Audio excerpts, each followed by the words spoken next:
Ladies and gentlemen, what you are about to see is an absolutely incredible interview, but not only an interview, this is an opening to a doorway that can actually help us understand the true nature of reality. There is so much in this world that is hidden, that is misconstrued, that is lied about. We are deceived constantly on this planet when it comes to the real state of affairs, why things are happening, why conflicts are brewing, technology that exists, the existence of extraterrestrials. The list goes on and on and on. It seems never ending.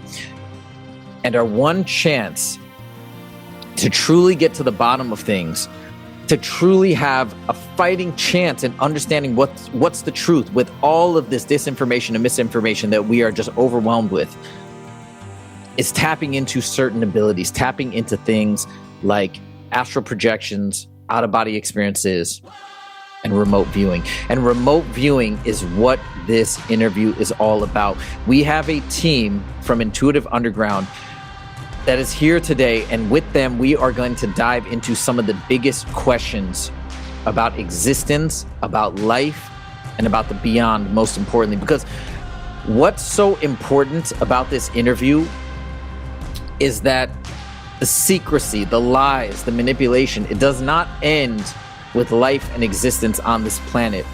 Unfortunately, I believe that there's a strong chance that the manipulation continues on and on. The manipulation systems go into the afterlife, into the existence of consciousness itself, and we are potentially in a system that continues to contain us while in this life and beyond. So it is very imperative that we understand what is going on. And like I said, our chance to get some real answers is using these capabilities or leaning on people that have experience with these capabilities and that have mastered these capabilities. So buckle up. We are about to ask the biggest questions that you can ask about life, existence, and what is really going on. So without further ado, welcome to the interview of Intuitive Underground.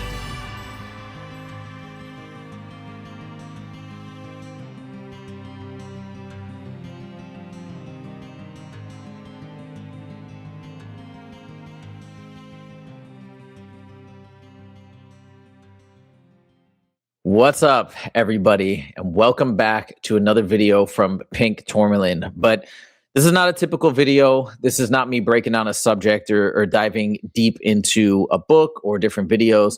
This is the real deal. This is an interview, and not only just any interview, this is an interview that I have been absolutely dying to get and to have, because on this quest and on this journey that I'm on right now to understand the nature of reality and to figure out decoding the purpose of life, which is effectively the objective of this channel, we need knowledge. We need direct knowledge. There is so much manipulation and information on this planet right now, and it is just so hard to wade through everything. And I think one of the keys to figuring out what is really going on is using these special psychic abilities that certain people have cultivated and honed, aka via OBEs, through astral projection. But now we're going to be talking about remote viewing today. And this is a team that, if you guys have been watching the channel, I've made a breakdown of a super long video that they posted, mind-blowing stuff. I couldn't believe it not many people had seen it. Blew my mind. I did a big breakdown. I know people really were enjoying a lot of the tidbits that these gentlemen had to share. And beyond, there's a bigger team even at play for Intuitive Underground. But two of the gentlemen here, Dan and Morgan, have joined me today. And all I got to say is buckle up. We're going to be breaking down everything there is to remote viewing, every targets that they've looked at, data that they've extracted. And if you really want to know what is going on this planet and beyond this planet and in the astral, beyond the astral, this is the show. So without further ado, Dan, Morgan Farrell, welcome to the show. Thank you so much for joining. Thanks for having us. Absolutely. Absolutely. So we're going to break this down in a way for people that are brand new to remote viewing. I want them to understand what it is first, right? So we're going to talk. I want to start from the top, and either of you guys can jump in here, but let's start at the basics. What is remote viewing? Okay. Remote viewing is ultimately you could make the argument that is actually misnamed because it doesn't necessarily have anything to do with viewing, vision, seeing. It has more to do with it involves all perceptual channels, or it can. It can be associated with clairvoyance, clairaudience, clairsentience. But ultimately, it's an expanded perceptual discipline. And by the way, is there a way you could back up a little bit from the? I'm getting a little bit of feedback now. I wasn't before, but I'm just getting a tiny bit of feedback. Is there a way? Or yeah, I don't know if that would fix it. Try now. Okay, how's that? I'm getting that. Do you hear that as well? Nope. Shoot. Okay. All right. Let's just give it a shot. It's very minor. I don't think it's a major issue, but let's just keep rolling. Okay. So Morgan, so sorry about that. Go ahead. Take it away. No problem. So you're asking about what is remote viewing? Well, yes. It's at the end of the day, remote viewing is about expanded perception and control over that expanded perception.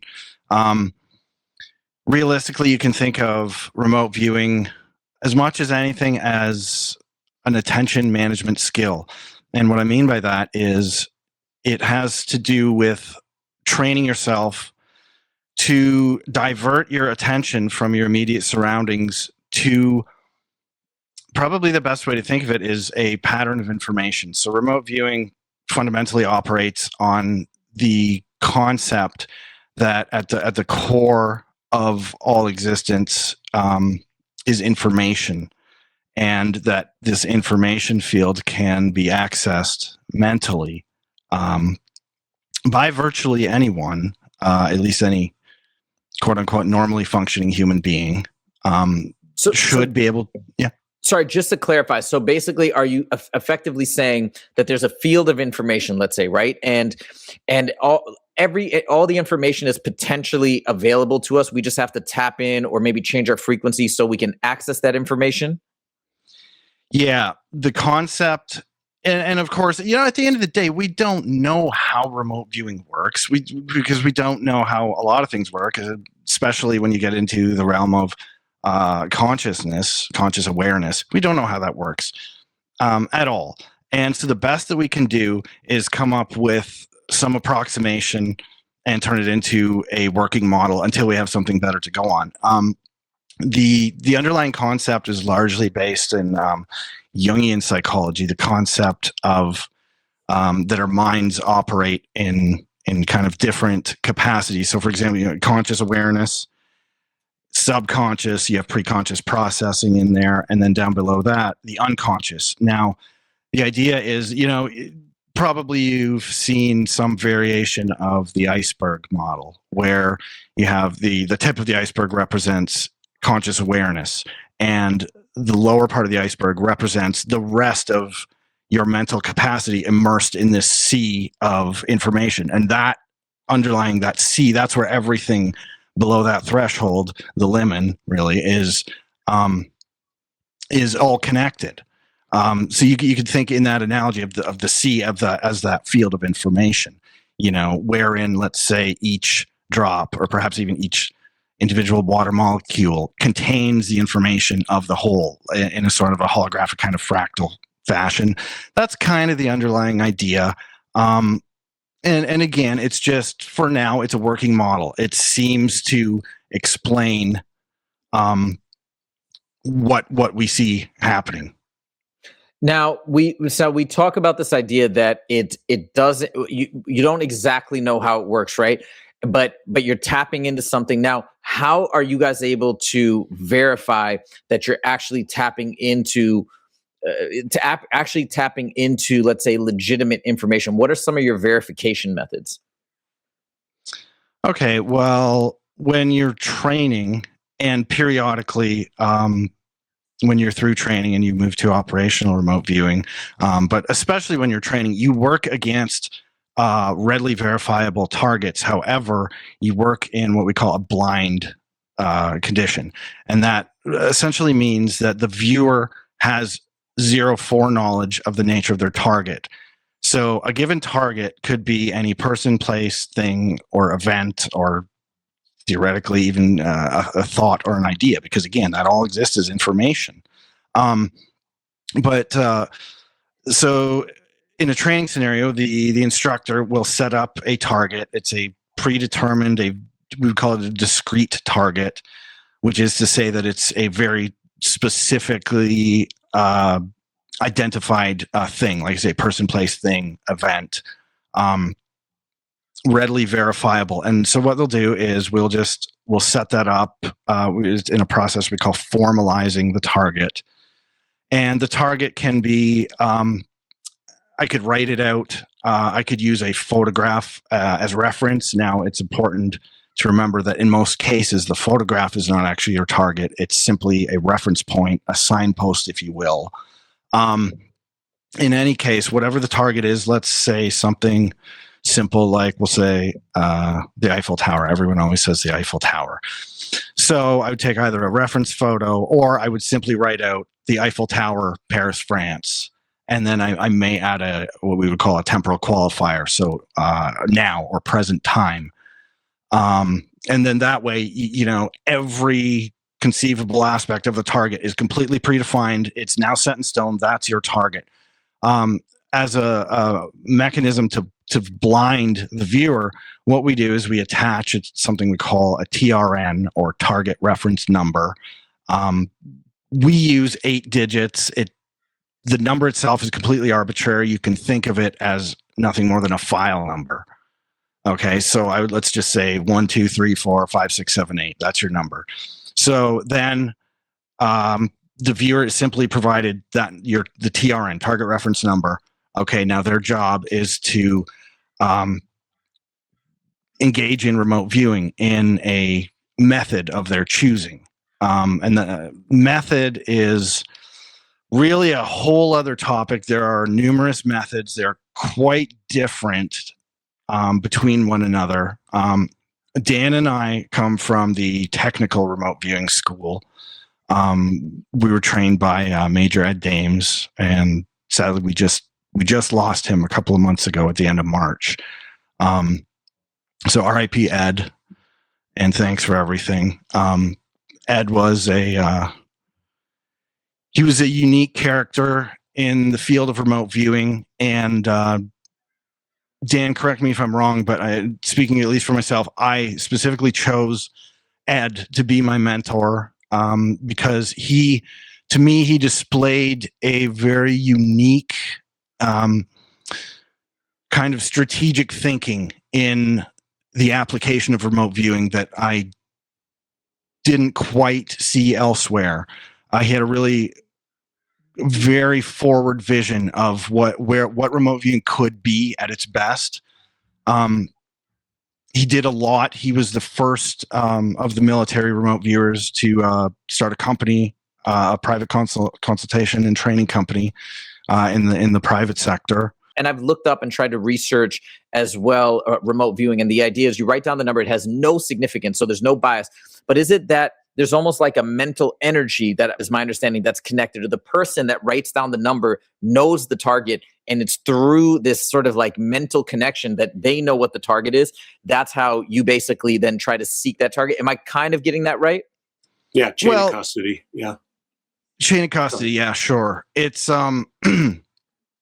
again, this kind of comes down to, we don't really know how it works, but yeah, that appears to be how it works. And there's this whole kind of debate actually in remote viewing about the extent to which the role of intention in targeting, and frankly, that's a whole can of worms that we probably don't need to go into because it could get quite technical and extensive. But yeah, at the end of the day, there absolutely is some intention plays some role in it. And I mean, ultimately, even as the remote viewer, ultimately it is through, will and intention that you're proceeding through, your chosen method. So I would add that, depending on the school in which your methodology is, that it's not, your tasker's intent is more or less as a pointer, as a, hey, these are the numbers. And as a technical remote viewer, we're trained to go to the cue to understand what it is we're going after to describe. Now, not necessarily name, but describe. Some others will have larger paragraphs of how in which they're supposed to view it. And then there's this whole idea that tasker's intent sometimes plays a role. There is, depending on how much you allow, mostly prescribed by your training. When we first started out back in 2012, we were very neophyte viewers, but the methodology in which we train, we're mostly hitting photographic targets to begin with. Others, sometimes they're outbounder experiments in which someone is out or going out to get feedback somewhere. And we train extensively for about 100 to 200 sessions to try and get our level of accuracy up. And at some point, all we're doing is a repeatable method with our mind. We're attaching to the site. We're describing sounds, taste, textures, temperatures, sounds, and visuals. And at that point, we're allowed to adjudicate just slightly and explore the target as we go through, because you're basically using your fingers, your sight, your touch, and everything else to kind of somewhat try and get a hold of whatever this pattern of idea or this pattern of information is. And slowly over time, your accuracy increases because majority of what's being fed to you is being fed to you in an unconscious way through the liminal gate into your conscious awareness. So what it looks like essentially is we're just sitting at a table, and it looks like we're just doing paperwork, but we're going through a mental process as we go through this that we've done hundreds, if not thousands of times already. And at the end of that, you get visual data and you get written data. You then take that written data and you turn it into what is basically a summary of the site. And at the end of it, you have a visual page and you have a written page describing what it is that you're going after. And again, we're blind, preferably double blind, meaning that the tasker doesn't even know. The person that I got the TRNs from doesn't even know. So the double blind method is something that kind of arose in the SRI days, or Stanford Research Institute in Menlo Park, California. It just arose from the scientific method. Remote viewing is demonstratable. It is repeatable. We just don't have, we have a working hypothesis of how it works, but until we actually get further as a society, more open as a scientific community to being able to understand consciousness and what it really is and what's going on, we really won't have a full working model of 100% what this is exactly. And there are people out there to this day that are still, out in the lab coats doing these sorts of things. Totally. And that's well, and to be fair, some of it. I have to add in, there is always a factor of how far will this stuff be allowed to progress? How much will we be allowed to know? Because remote viewing, and the father of remote viewing, Ingo Swann, he was an advocate, a major advocate of individual empowerment through, remote viewing being one modality to assist in that. He wrote a couple of books called Secrets of Power, and they're very, very interesting reads. They basically have to do with, obviously, individual personal empowerment, but it's largely to do with personal empowerment inside of a sort of a control system as we find ourselves in, worldly, geopolitical, and frankly beyond. So there's always that kind of an X factor. For sure. It's a world with remote viewing. The term or the phrase that they came up with many years ago was that a world with remote viewing is a world without secrets.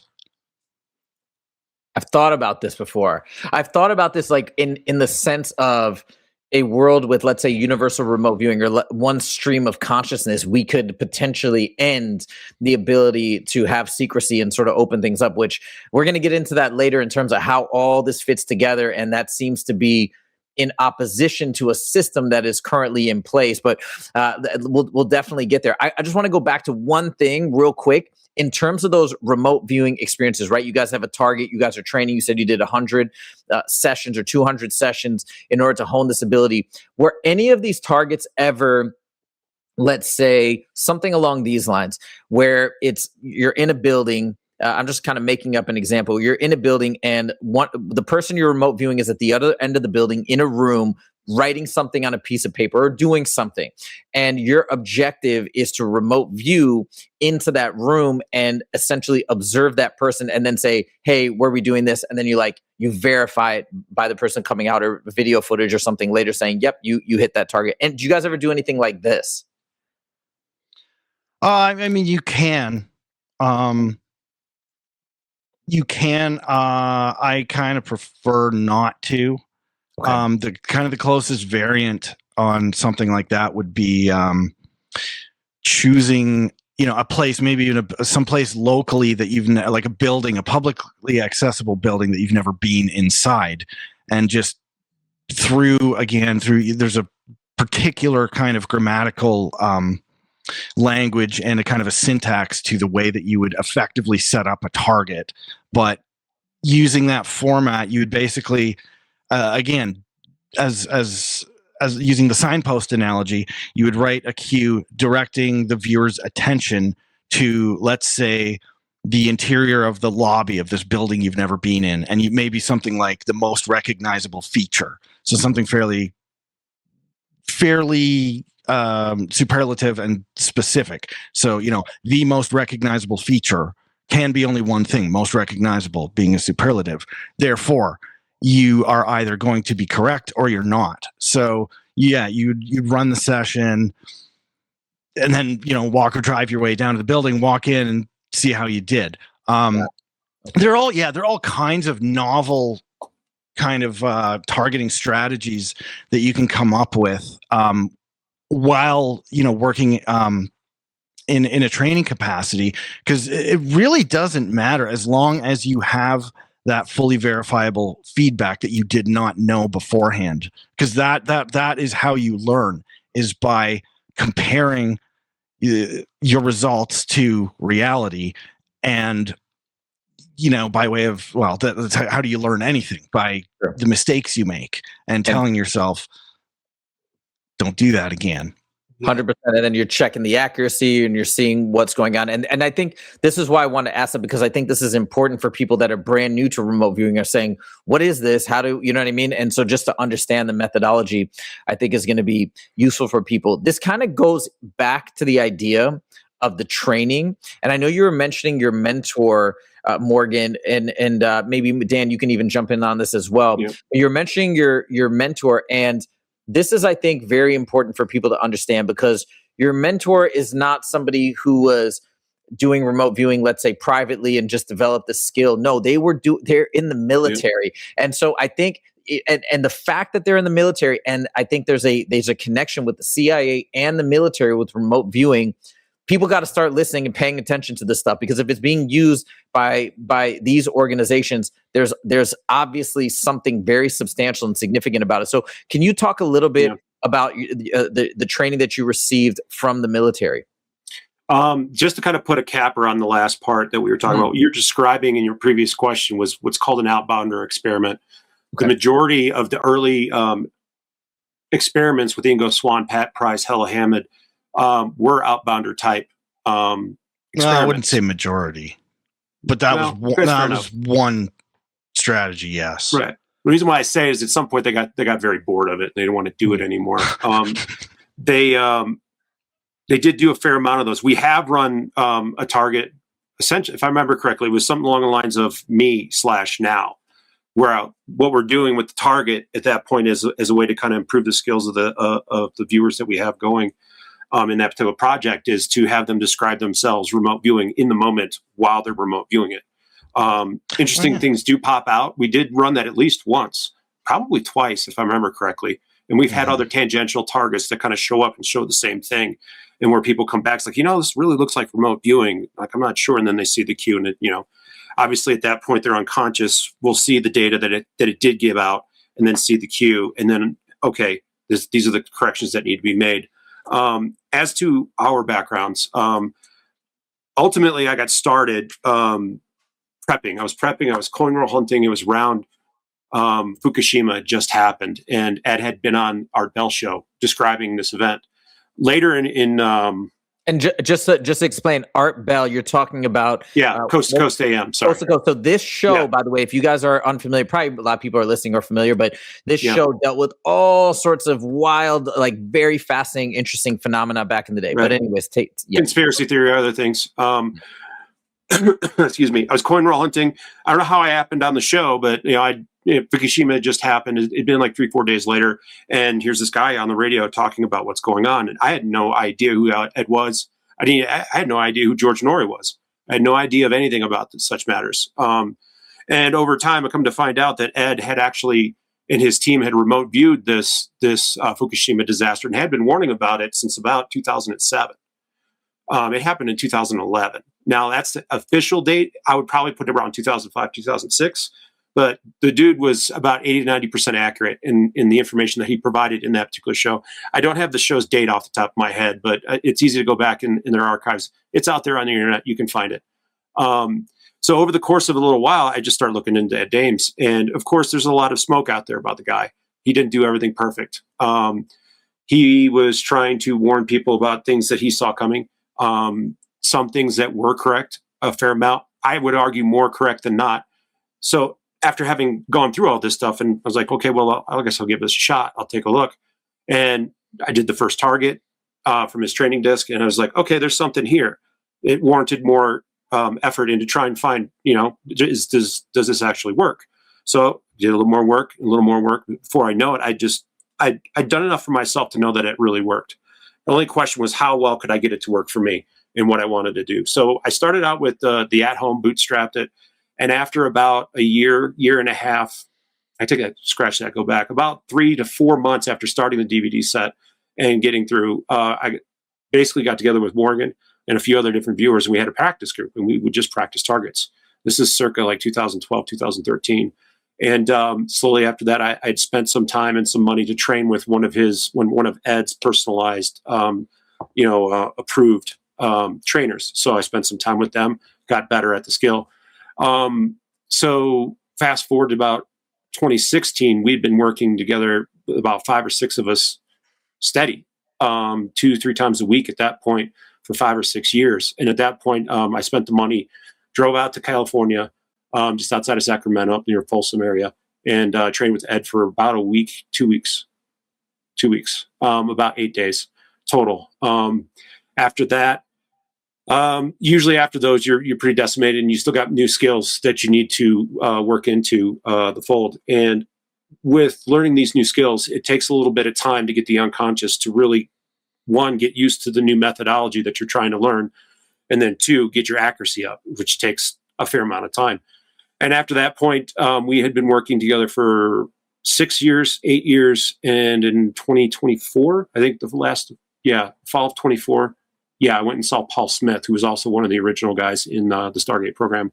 I couldn't tell you exactly which version of the Stargate program it was, whether it was Centerline, Grill Flame, or Stargate.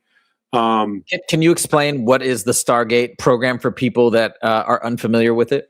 So there's a little bit of misinformation going out there these days about the GATE program, right? I'm not sure if you experienced this. I experienced this as a kid, where first, second grade, you get the funny looking headphones and the pink drink. I know about it. But I didn't participate in it, but I know exactly what you're talking about. I remember going through it. I don't really remember anything else about it, to be honest. Now, was that by a function of that's what they were doing, is making sure the kids couldn't remember what the pink drink? I'm not sure. I've talked to other high school friends and other, college level people that I went to school with, and a lot of them had done the same thing. So right now, this is hitting social media right now over the last, say, 5-6 months, where they're talking about the GATE program. And I've seen a lot of, whether it's TikTok or YouTube, excuse me, that are kind of moving the two together between Stargate and GATE. Stargate was not a part of the GATE program, at least as far as I'm aware of. There's still a bunch that's not classified at this point from the Stargate days. They say about 80 to 90% is out there. I talked to Paul Smith. I think in that conversation, he said that the majority of it was still classified. At least the targets and what they were working against back then in the mid 70s to clear up until the late 80s, early 90s. Also, there's also this the Stargate thing that Trump has been doing. They renamed another project Stargate. I believe it has to do with Anthropic. I'm not sure. Somebody might be able to correct me in the comments, but something to do with AI. Yeah. Yeah, something to do with AI, and they're conflating the two. It's something I've had a long belief of quite some time. Is there's a whitewashing going on? There's a cultural. I hesitate to use the word psyop, but it's out there. I mean, you think about palm readers, psychics, and other those sorts of things. And generally, when you first think of those words, they're not a positive thing. You look at the men at Stare Goats, like they were trying to tell a comedic version of actual events that did happen. They've got the characters for the most part correct, but again, it's another intentional whitewashing to try and cover up the stuff to make it like, oh, you don't want this. This is, fringe, whatever, occultish, and at the end of the program, as Ed would say, the witches came involved, where they started getting astrologers and a few witches and a few other different people to try and, I don't know if they were trying to actually see if there was any value in these skill sets, but it seems as if they were trying to discredit things towards the end so that they could wrap a nice bow on top and put it away and put it on the shelf. So me personally, go ahead. I think a lot of that, I'm not sure it was purposeful as much as it just became diluted, because by that time, later in the RV program, all of the originals were gone. So you get what you get with anything, with any newly developed skill, you get generation loss, with each newly trained generation. And that happened fairly rapidly, as far as I can tell, inside of the Stargate program. And yeah, but to the point where by the end of it, you had people doing like tarot card readings and just any kind of random psychic functioning. And it had completely lost its way from the disciplined, rigorous, developed skill that it really was at its peak. In my opinion, the peak of, and just to jump back to your question about actually Stargate. So yes. Stargate really it was the final name of the remote viewing program before it was shut down and later declassified. And so who was conducting this remote viewing program? Was it the Army? Was it the CIA? Who was it? It went back and forth. It changed hands a number of times throughout its existence. So at times it was under CIA control. At times it was under DIA control. So yeah, it kind of went back and forth. And correct me if I'm wrong. I believe it was being run for something like 20 years. Is that? Am I right about that? 23.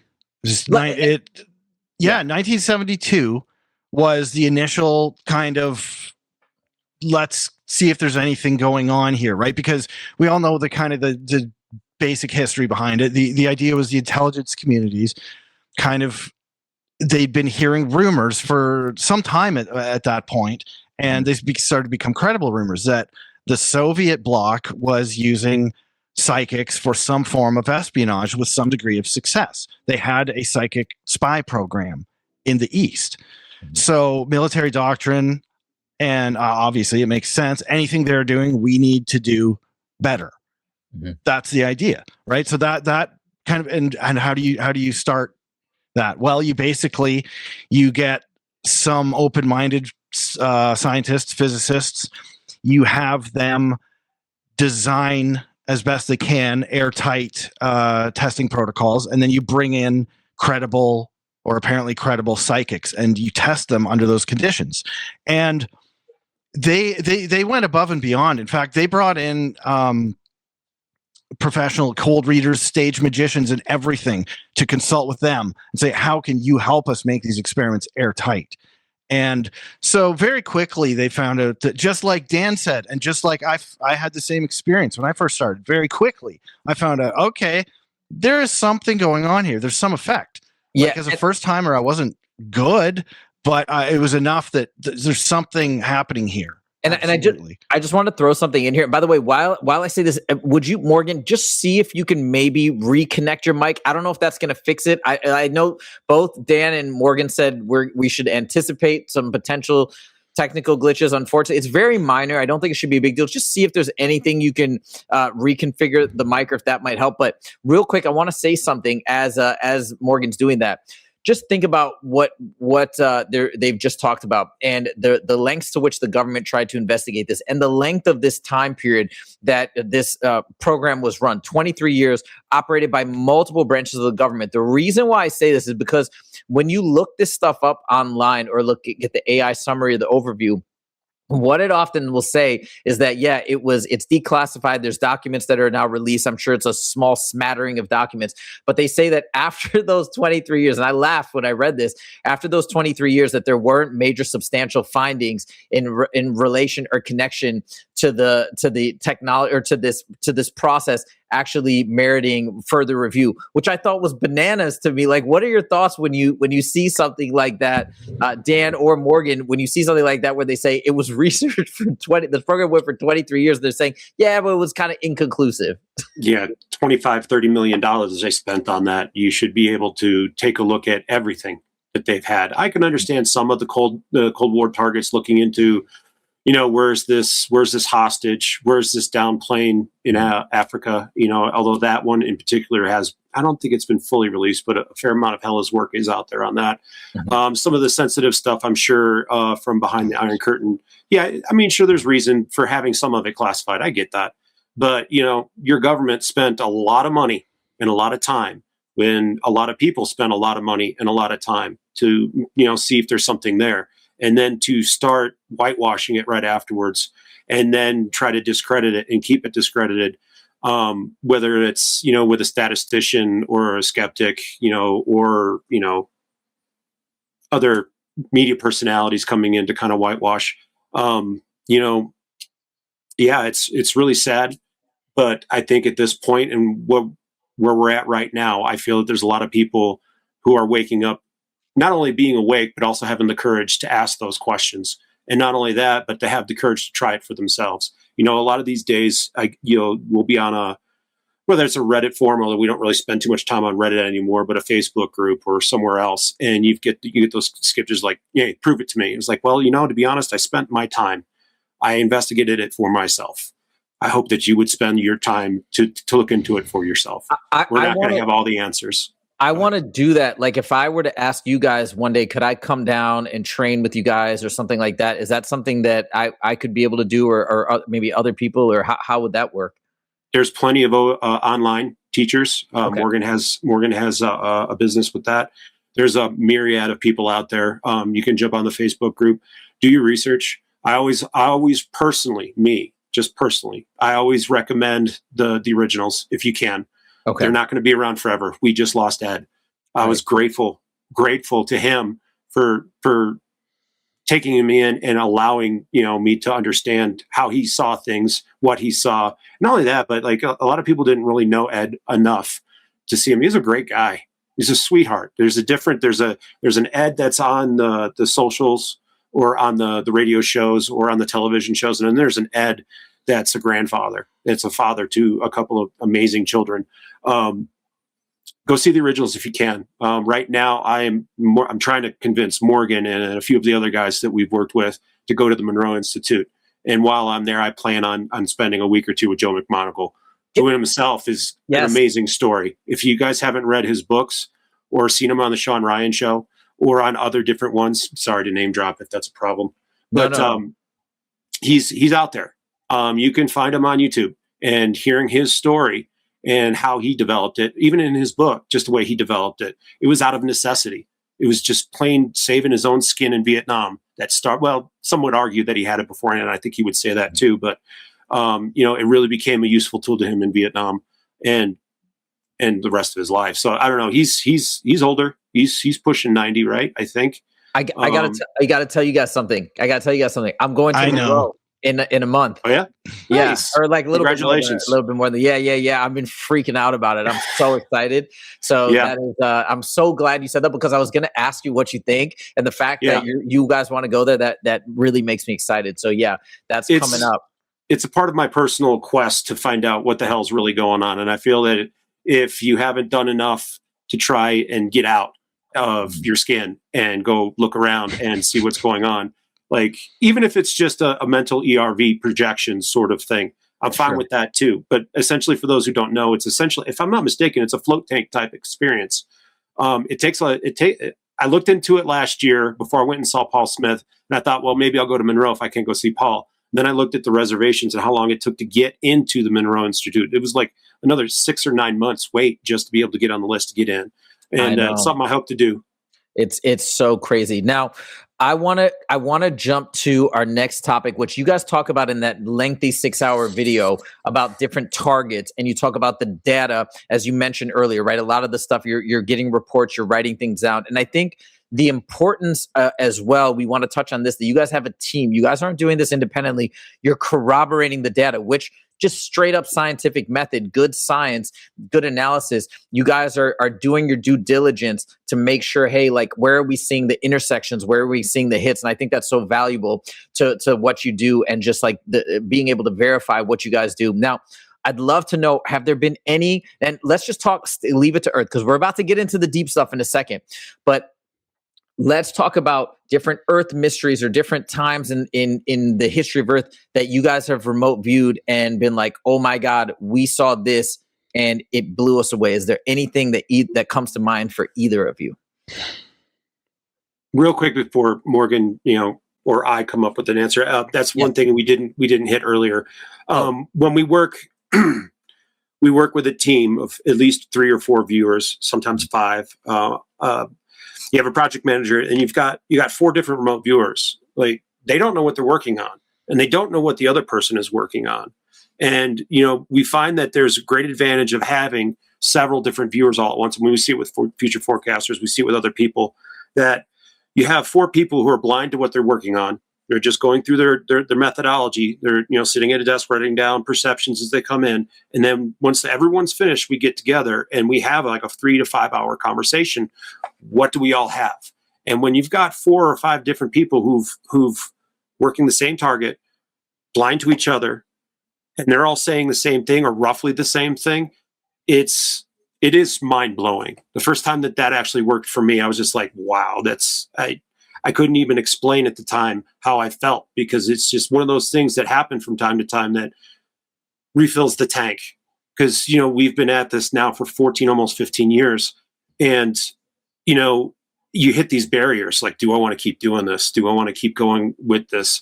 And every time I get to that point, I always find myself either running into one of these type of sessions where it refills the gas tank, where it really just blows your socks off, that 4 people blind to each other and what they're working on are saying the same thing. And then on top of it, and let me just let this sink in. If you're listening to this right now, let this sink in for a second. Dan and Morgan have been doing this for a while, but just understand what they're saying. 4 different people. Imagine sitting in a room or sitting in separate rooms, whatever, and you're psychically connecting to the ethereal, to a stream of consciousness, whatever you want to call it, and they're all independently viewing something without any knowledge of that. It's double blind, and they're all seeing and describing the same thing. Like, just imagine if that happened with you and 3 other people or 3 other colleagues, how blown away you would be by experiencing this. So I just want to put that in perspective. Like, that is insane. That is mind blowing. So sorry, Dan, keep going. And then I would also find myself sitting in the situations like, well, I don't know what else to do next. Well, I guess maybe I'll run a target. Blind target, just me on something I'm looking for me, just to see what I should do next, if that's one thing. And that's where some of the power of technical remote viewing comes into play. By the way we target things, we can start looking at ourselves. And that's where things start getting really interesting, is when you start asking questions about yourself. Sometimes, whether that's money, love, what should I do with my life, or what are my skill sets that, what's my optimum vocation or something like that. You're sitting at a crossroads. You're not quite, like, let's face it, at this point, a lot of those people that are in college degrees right now are getting their college degrees may not find a job anymore if AI truly goes to where they say it's going to go. And how many jobs are going to be out there? In some ways it's a blessing, because then you're free to open to do what you might want to do if you can afford to do so, unfortunately. But yeah, just every time I run to a spot, it's either I remote view more or something else happens, and I get inspired to go back to it again. So I think the original question was something along the lines of what blew our socks off. Mm-hmm. Morgan, what do you think about the origin of Genesis 1:1. Can you share? What was Oh yeah, we can share for sure. I just didn't know if you wanted to go there or not. Ultimately, somebody's going into a. Ultimately, the result, the general story, and these are things that we're working on right now.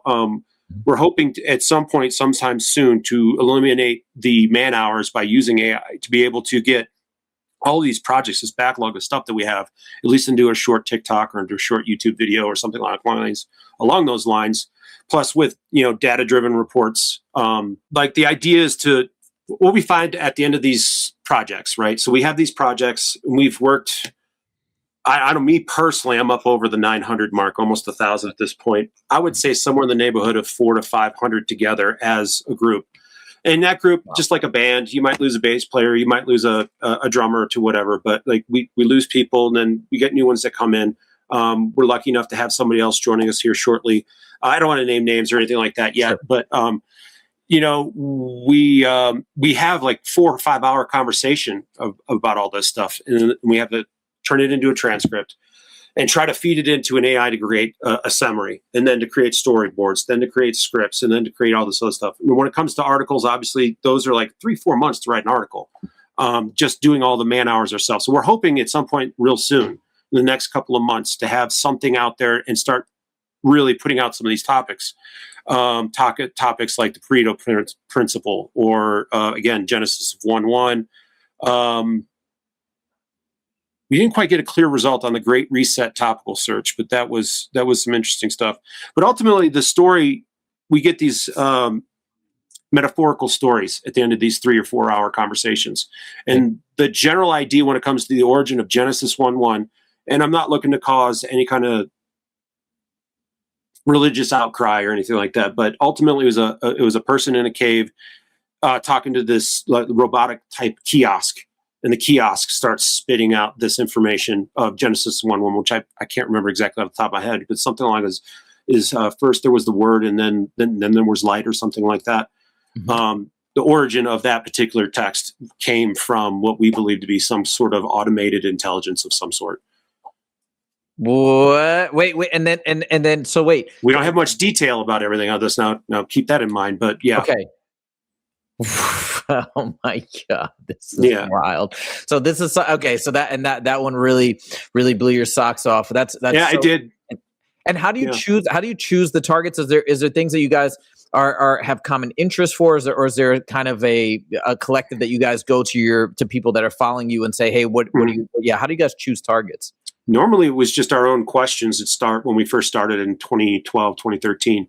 Mm-hmm. Then it grew into a group of 4 or 5 people by the end of 2013. And at that point, we were just running what we call as a blind pool. So we would formalize our questions. Everyone had like 10 or 15 questions that they want answered. And then we would just put them into a random generator, and it would select the queue. It would select the numbers, and it would just spit out the number, and it would print it out to formalize the queue.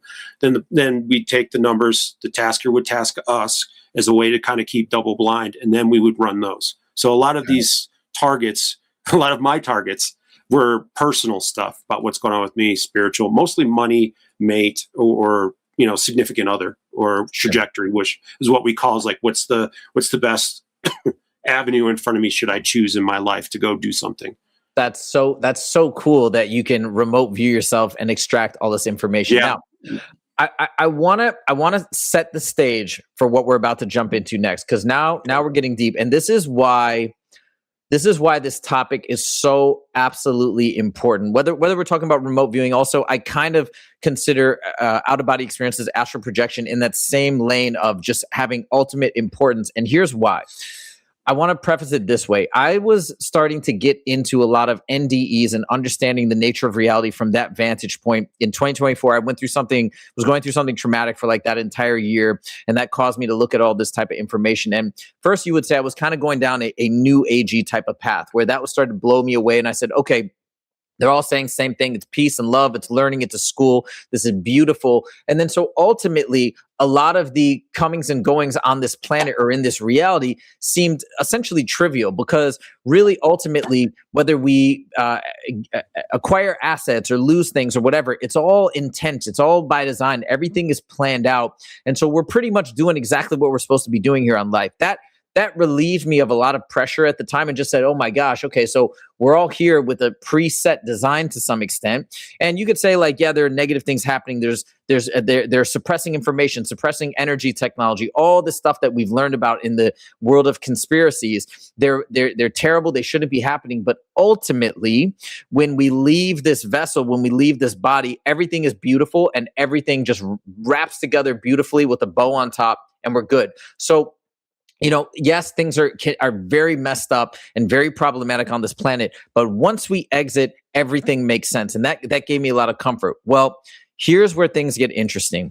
Here's where things get very interesting. And this is why remote viewing and all these different means of accessing information is actually so, so, so important. And this is the things that I've learned in the last several months from starting this channel, which is that if you are saying, certainly there's manipulation, there's control systems in place on this planet, which I think at this point, everybody's woken up to, okay? There's not a single person that isn't like, at least depending on how deep you go, most people are at least saying, okay, like, yeah, now we got to be careful of even the news. I mean, when I was growing up, the news was just gospel, right? But I think a lot of people are waking up to this idea that there's manipulation here.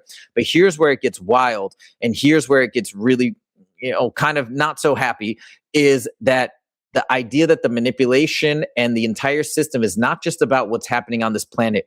Once we exit, we are still in the cycle. We are still in a closed box system that is potentially keeping us entrenched in this cycle of rebirth, cyclic existence, as they say in the Tibetan Book of the Dead.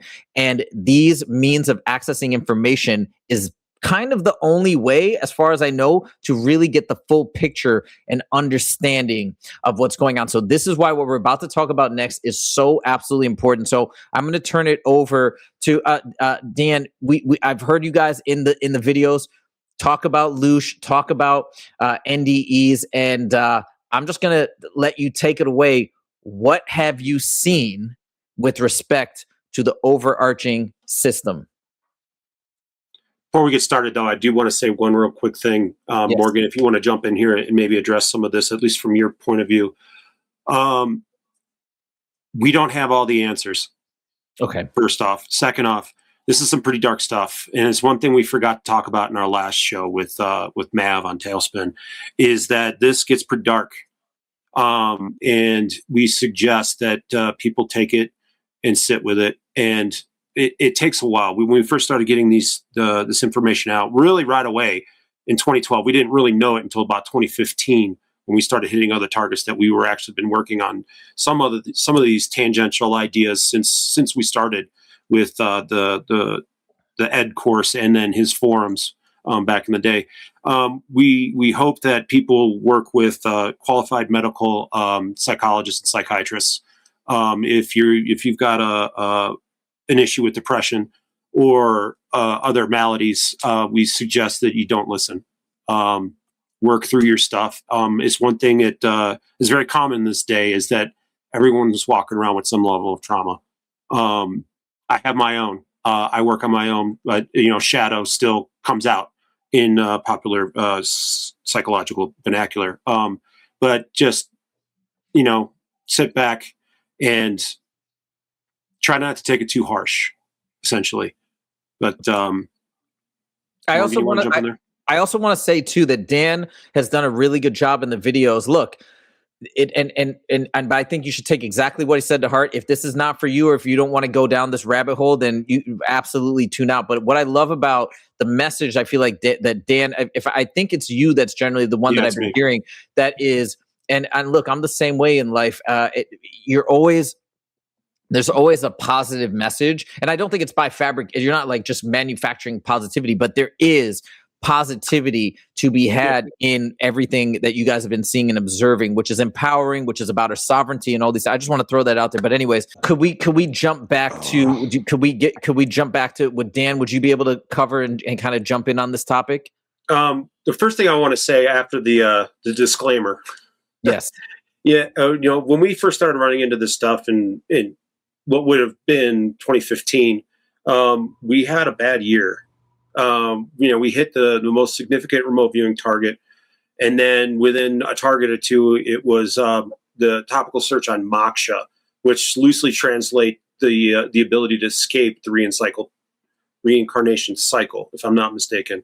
And there were other ones on what reality was, topical search on reality, and what reality really is. And then this was all in the matter of like 6 to 8 weeks, one summer, 2015, 2016. And we had a bad time, man. I wouldn't say depressed, but like it blows apart your worldview, your world paradigm. And we can add the lunar wave, if we'll get to that here in a second. It blows you apart. But the one thing, and it kind of happened to me when I first started remote viewing, I was not the most psychologically balanced person. It tends to kind of balance you out a little bit, help you understand what's going on up there. So it was a rough couple of months, and it took us a long time to get over the data. The one thing I do want to add here before we start talking about these sorts of things is we were working on the lunar wave. And if nobody's aware of what the lunar wave is, the original uploader, his YouTube channel is Crow777. He's looking at the sun these days. I haven't really followed him too closely in the last couple of years. So you're looking for something about 2015 in YouTube from his channel, where he's got plenty of them, in which he's got a telescope hooked up to a digital camera, and he's literally seeing this optical wave around the curvature of the moon.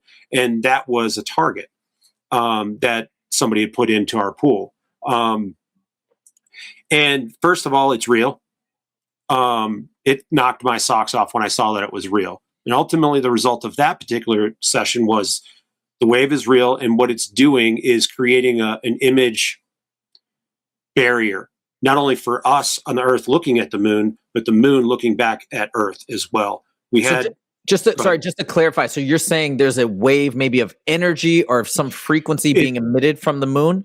The data, there is an atmosphere to our moon. I believe it's mostly sodium and xenon, I believe, from what we looked at post-session analysis and trying to find other feedback for that particular session. Because usually when you get done, you're trying to find feedback so that you can be confident in your results.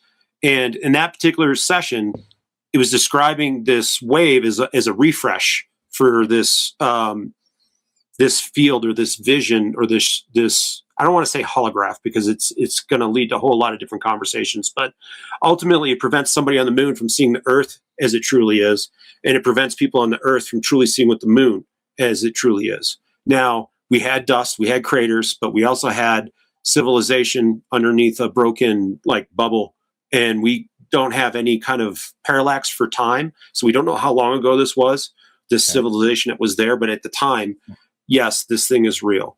Now, going through that, and the bright spot that I wanted to highlight here is we were far into this. We were probably 50 to probably 120 minutes worth. No, not 50 minutes. About 120 minutes worth of work. After about 45 minutes in our methodology is when you get the point in which you can stand on your foundation that you've laid as a remote viewer to be able to reach out for other things, to try to mentally go out and query and bring back what we call richer data. And at this point, we're in what we'll call stage 6, and we're sketching. And what I'm sketching was two lovers that were in a jail cell, essentially. And outside of this jail cell is this cop sort of thing, beating on his baton, looking at the two people. There's cameras and there's other people watching what's going on inside this cage. Okay. And ultimately, what it showed was two people were engrossed in each other so much that they didn't even notice the cage. There were two people that were so involved with each other they didn't notice that there were people on the outside looking in. And at one point during the analysis, the project manager asked me, he's like, well, who's truly in control here? And he had me poke around the page, and he asked me the question. And ultimately, I told him it's the people inside the cage. Ultimately, we do have control here.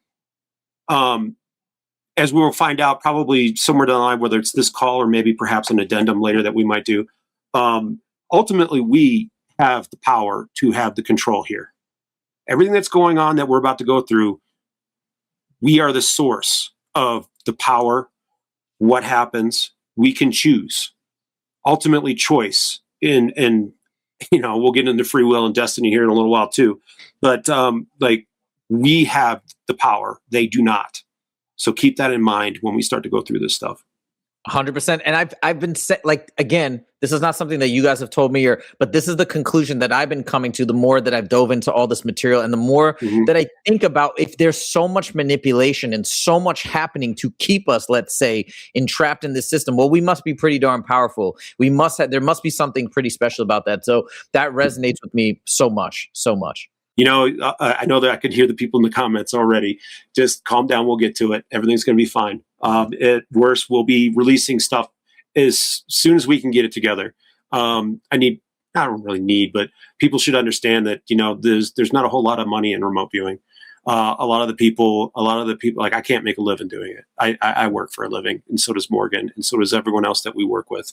There are some people who are fortunate enough out there to have a model with the YouTubes, and that seems to work out well for them. But anyway, so I guess what he was trying to do is, like, let's go kind of in an order. So when we were first training on the forums, you know, usually as soon as you get done with the DVD set is when they start trying to push your effort, or not effort, but your skills a little bit higher. And one of the projects is what we call Project Coffee, which was probably about summer of 2013, somewhere in that neighborhood. And ultimately, the result of Project Coffee, its Q, was the origin of Homo sapiens sapiens, which is our current meat suit. And if you would believe anything with anthropological history and way that archaeologists describe our current history, and I know there's a whole question about resets and, you know, missing time with certain civilizations, and some people say there was 1,000 years added or taken away or whatever you want to call it. But ultimately, this meat suit, from what we know, is about 250,000 years old. So from what we know, 250,000 years ago, there was, I don't want to say this, there was a genetic manipulation, which involved a camouflaged center of others, let's just say. And they basically kidnapped a bunch of former hominids and started doing experiments with them. And over the course of time, a new human hit the scene. You can look at our website, and we have a write-up on that.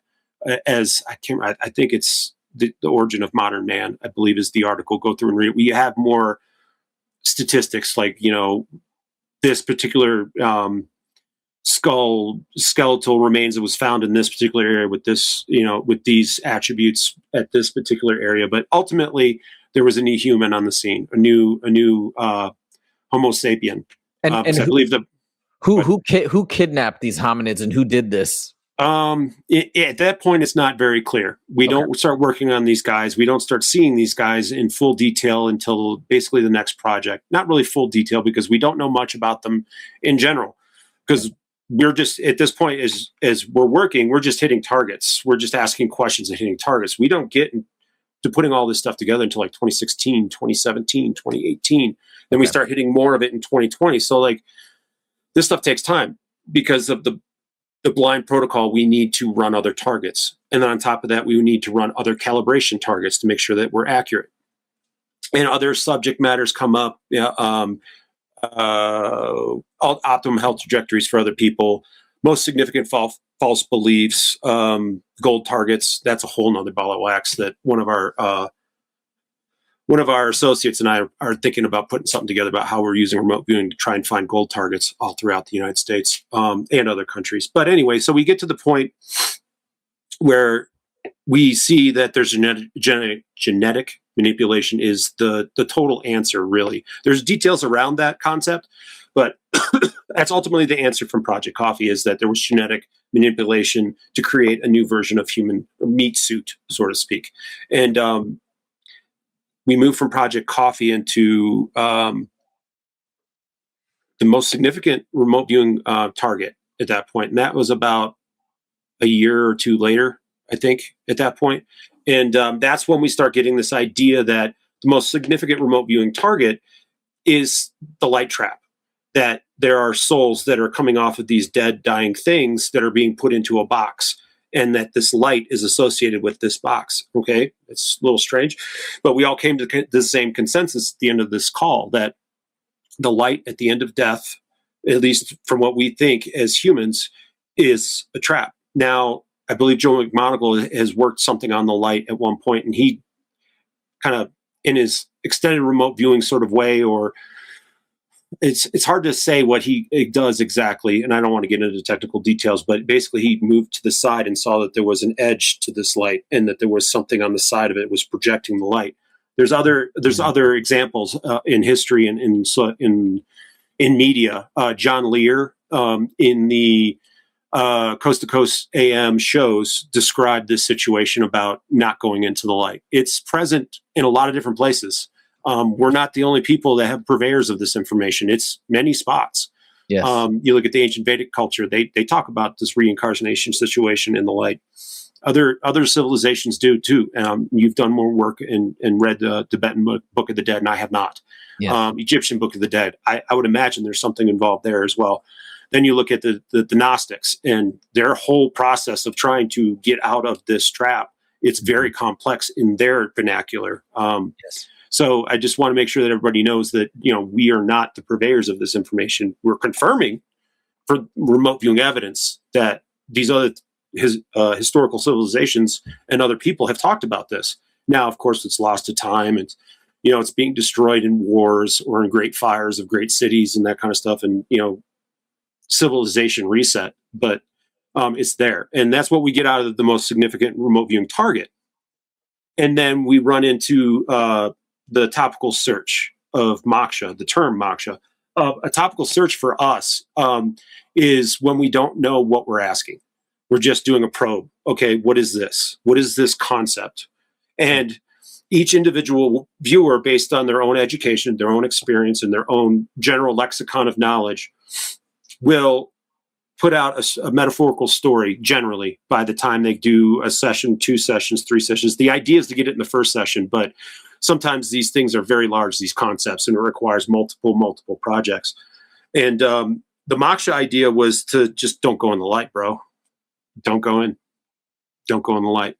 And when you say don't go in the light, like where do you go? Do you just go the opposite direction, or what does that We're mean? kind of at that point now. We're trying to map out the idea of what's going on. I can talk about my particular session from about 2022 on, I'm trying to remember if it was what is harvested from a soul. I don't think that's correct. What happens if you choose to not go into the light? And I think I talked about this a little bit in the Doom Room at some point. You did. For me, the ideal, like, I don't want to say this, my ideal life right now and my conscious awareness of what I would like and what I would want is just a cabin in the woods with a dog. And that's ultimately what came out.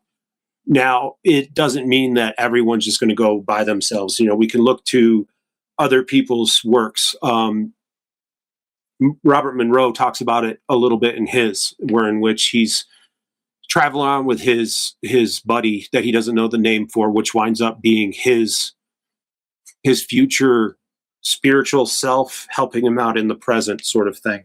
And they go and basically they visit a friend who's living with a significant other in this reality, and they're in the woods by themselves, away from people, just enjoying their time and being themselves. Also in that session, excuse me, the light, the moment at which me personally am looking at the light, first I recognize it, right? The first option was I recognize this light and I know what it is, and I choose not to go into it. And then nothing really else data-wise comes out at that point. The second one was as I was heading towards the light, there's warning signs along the sides here. Don't do this, don't do this, don't do this. And the third option that I had at the time was just sitting in a meditative, lotus pose, just meditating, not really attached to the light, not really concerned about the light, just being. And it's hard to say how big this control structure is. Is it just this planet? Is it the entire solar system? Is it the entire galaxy? Is it our branches of that string of super clusters? Is it the entire universe? I don't think so, but we don't have definitive information just yet. And real quick, going back Go to this idea of, you said avoiding the light, and then maybe in that example going to a cabin or being with your higher spiritual self, or different ideas like this. Am I understanding this right, that if you don't go into the light, the main idea is it's almost like choose your own adventure. You get to choose and dictate. Would you describe it that way? In some respects, yes. We've been working on this model, and I'd have to pull it up. I don't know. I don't have it. We did put it in the Doom Room recording. You might see it if you really zoom in on it. It's not the best recording in the world. The audio was good, but everything else was. At some point, we do have this general idea of model of we're living in a reality, and this is the way I kind of describe it: is that it's very much like we're in a park watching a movie, right? We're in this park. Let's call it base reality. And then you're watching something on the screen. And what's going on is there's some sort of projecting that's overlapping this scene that we're sitting at, and we're participating in it. I liken it to I don't want to use dimension, or I don't know which word to use, density, dimension, or whatever else. Mm-hmm. But it seems as if everything that's going on here in this dimension, the third dimension, is being broadcast or being projected from a different dimension. And we're just living in the shadow of that world. We think at this point that world is the base reality, base world, and what's going on here in this quote unquote simulation. And I don't really like the word simulation. It's the best word we have. It's the best concept that we have for what's going on. Actually, I would debate that, and I hope that's you can fine. hear me now. We can have that. Yeah, I would say good. I would say a better word actually is virtual reality. Okay. And fair possibly enough. Even better than that is dream. Okay. Dream is, in my opinion, and based on the sum of the data available to us now, I'm quite certain of this, that dream is the best analogy that we can come up with. It kind of covers all bases, and I think it covers them most accurately. A virtual reality constructed in a dream state is, for all intents and purposes, a simulation. Now might be as good a time as anything to mention the concept of basically the Matrix kind of model. The people in jars, the brains in jars. Look, and this is where it gets really dark and disturbing. But the fact of the matter is, this precise imagery comes up repeatedly. I've tasked and Morgan, by the way, two things. One, your audio sounding great now, so it's good. Second, so we're back. But the second thing, when you're talking about the people in jars, you're talking about the projection. Are you talking about base reality? Yes, base reality. Okay. Yes.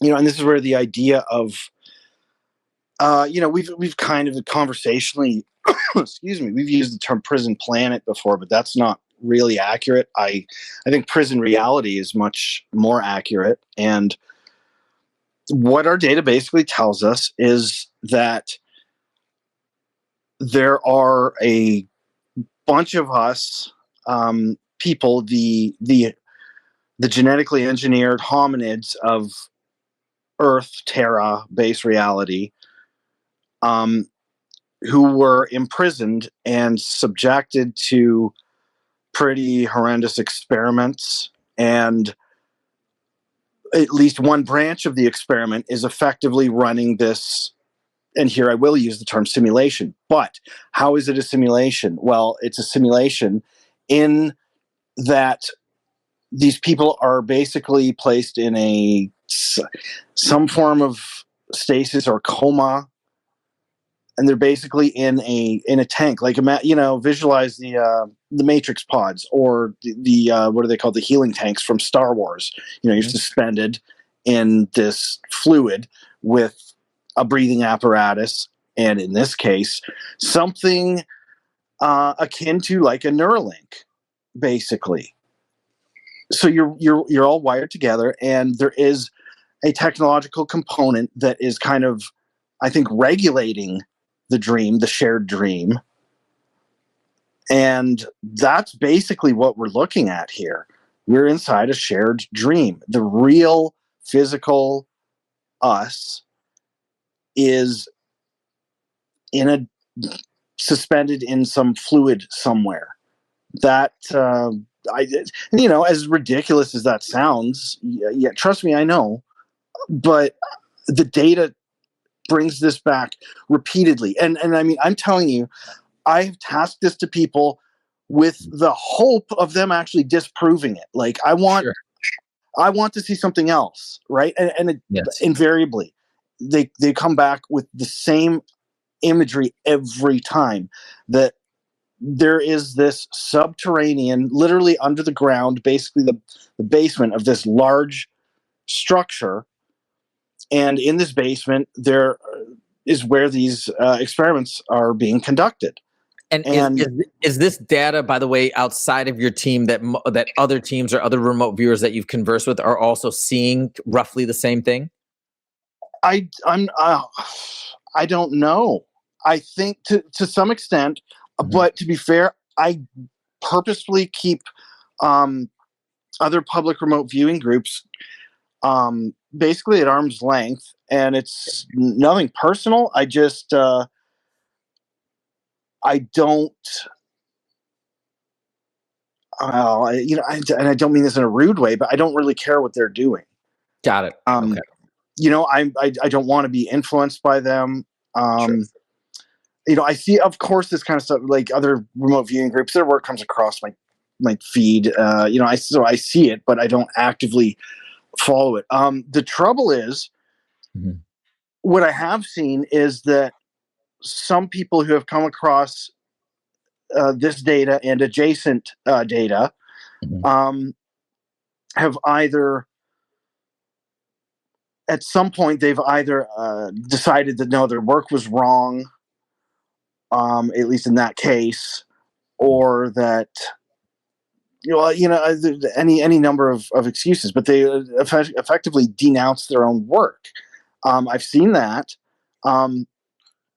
I think it's too much for some people. I will say there are certainly people in the RV community that won't even entertain the possibility that this is real. That what we're talking about is real. They say, no, this cannot be a prison, because after all, we have free will, and look at the beauty in the world around you. How could that possibly be the case? Well, sure. If that's the attitude, then what we're saying never could be possible. So, I mean, at that point, what's really the sense in taking it any further than that? And I want to jump in here, because when I first heard this, and when I first heard you guys talking about it, it put a pit in my stomach. It's not pleasant to hear. I don't want it to be legitimate, but obviously on this journey that I'm on right now, open-mindedness is, I think, paramount. I have to just listen to what people are doing, especially people like you guys that are credentialed and have this great scientific system. And so it unfortunately, it is what it is. And like you said, hey, maybe it's not the case, but let's at least investigate it. Let's not shut our eyes to it. Now, I know you guys don't have all the answers, but do you guys have a theory? And let's go back to Loosh a little bit. Loosh, as well as this base reality, if indeed we are in this dream state, as you put it, Morgan, or if you guys want to call it a simulation, I think as Dan was saying is the best word kind of he can come up with. Why is this happening? And if you guys could also, I'd love to know if you guys could kind of start by explaining. We hear this term Loosh. I've talked about it many times on the channel, but if you guys could explain Loosh and how it fits into the potential why of this, why the system exists. The very first thing I got to say about Loosh is that Bob Monroe's idea of Loosh, it seemed to evolve. Okay, as he continued doing further work. So the kind of the general, or the kind of the popular idea is that Loosh is like negative energy generated out of fear and sadness and just general negativity. There's a whole lot more to it than that, at least according to Monroe, and he coined the term Loosh. Okay, so in all fairness to him, he would not agree with that oversimplified definition. Okay. Now that said, too, I'm not a Bob Monroe expert. I have his books. I've read them like a long time ago. I did the Home Study Gateway program. But I kind of left all that stuff behind, and just in favor of pursuing technical remote viewing, with 100% of my effort and attention. So that said, if we're using the word loosh conversationally, I just really want to be clear about that, because people have complained before that, you're not using the term loosh correctly. And it's like, yeah, I know that, but using such a complex term conversationally, it's kind of difficult sometimes. So with that caveat, okay, the concept of loosh, I mean, when we were really kind of stepping back and taking that 30,000 foot view of the projects that we've worked over the years, and kind of started really, deciding where there were threads to connect and where there weren't, we did often use the term loosh kind of casually, just to describe what we were talking about in terms of the energy harvest component of this whole kind of system. But I think more accurately, honestly, it would be just, it sounds kind of cartoonish, but I guess in my own personal vocabulary, I call it soul power. And it's kind of a half joking kind of a thing, but it literally, like, again, terminology, and putting word labels on some of these ideas is really difficult. But what I'm talking about is, whether you think of it as soul, spirit, essence, or that, spark, just that spark that is uniquely you. That's the being part, of the human being, the potentially eternal bit of the way that I think of it. And again, this is based on my work. You kind of asked about it before, but that spark or I don't know. Some might call it the divine spark, maybe in Gnosticism, but effectively, sure, our energy that is within us, that I think many of us believe is indeed internal and way more powerful than maybe we realize. That's kind of what you're saying? Yes, and that ultimately is, I think what it really comes down to is the, what we were conversationally calling loosh is actually the harvest and the, I guess probably the best word is exploitation of that divine spark or soul or spirit or essence or whatever. And that's what it is, because that's the ultimate, as far as I can see, that's the ultimate power source. And I watched one of your videos, and you kind of paused on that idea, what maybe we really don't understand what is energy, what is power. And I think that's exactly correct. We have, so many of our questions, if you really take a step back, think about the question you're asking. So many times it's very much framed in a here and now humanistic understanding of things, and I'm not talking about you, I'm talking the royal you, the royal we. But we have a very limited understanding, and we have our technology follows very particular principles of physics, but I don't think it's even debatable at this point that we do not have a complete understanding of physics. No, not even close. Scientific discoveries and major breakthroughs happen all the time. We don't know how consciousness works. If I seem to remember, just a year or so ago, they almost doubled their estimated projected age of the universe. So, the point is that things that are stated as known fact aren't necessarily so. So when it comes to things like energy, we have certain ideas of what energy is and what it means and how it might be harnessed to operate. But the fact of the matter is, there are other possibilities. You know, I want to. Oh yeah. no, sorry, man. No, go ahead. Thanks. I just wanted to ask a quick question on that point.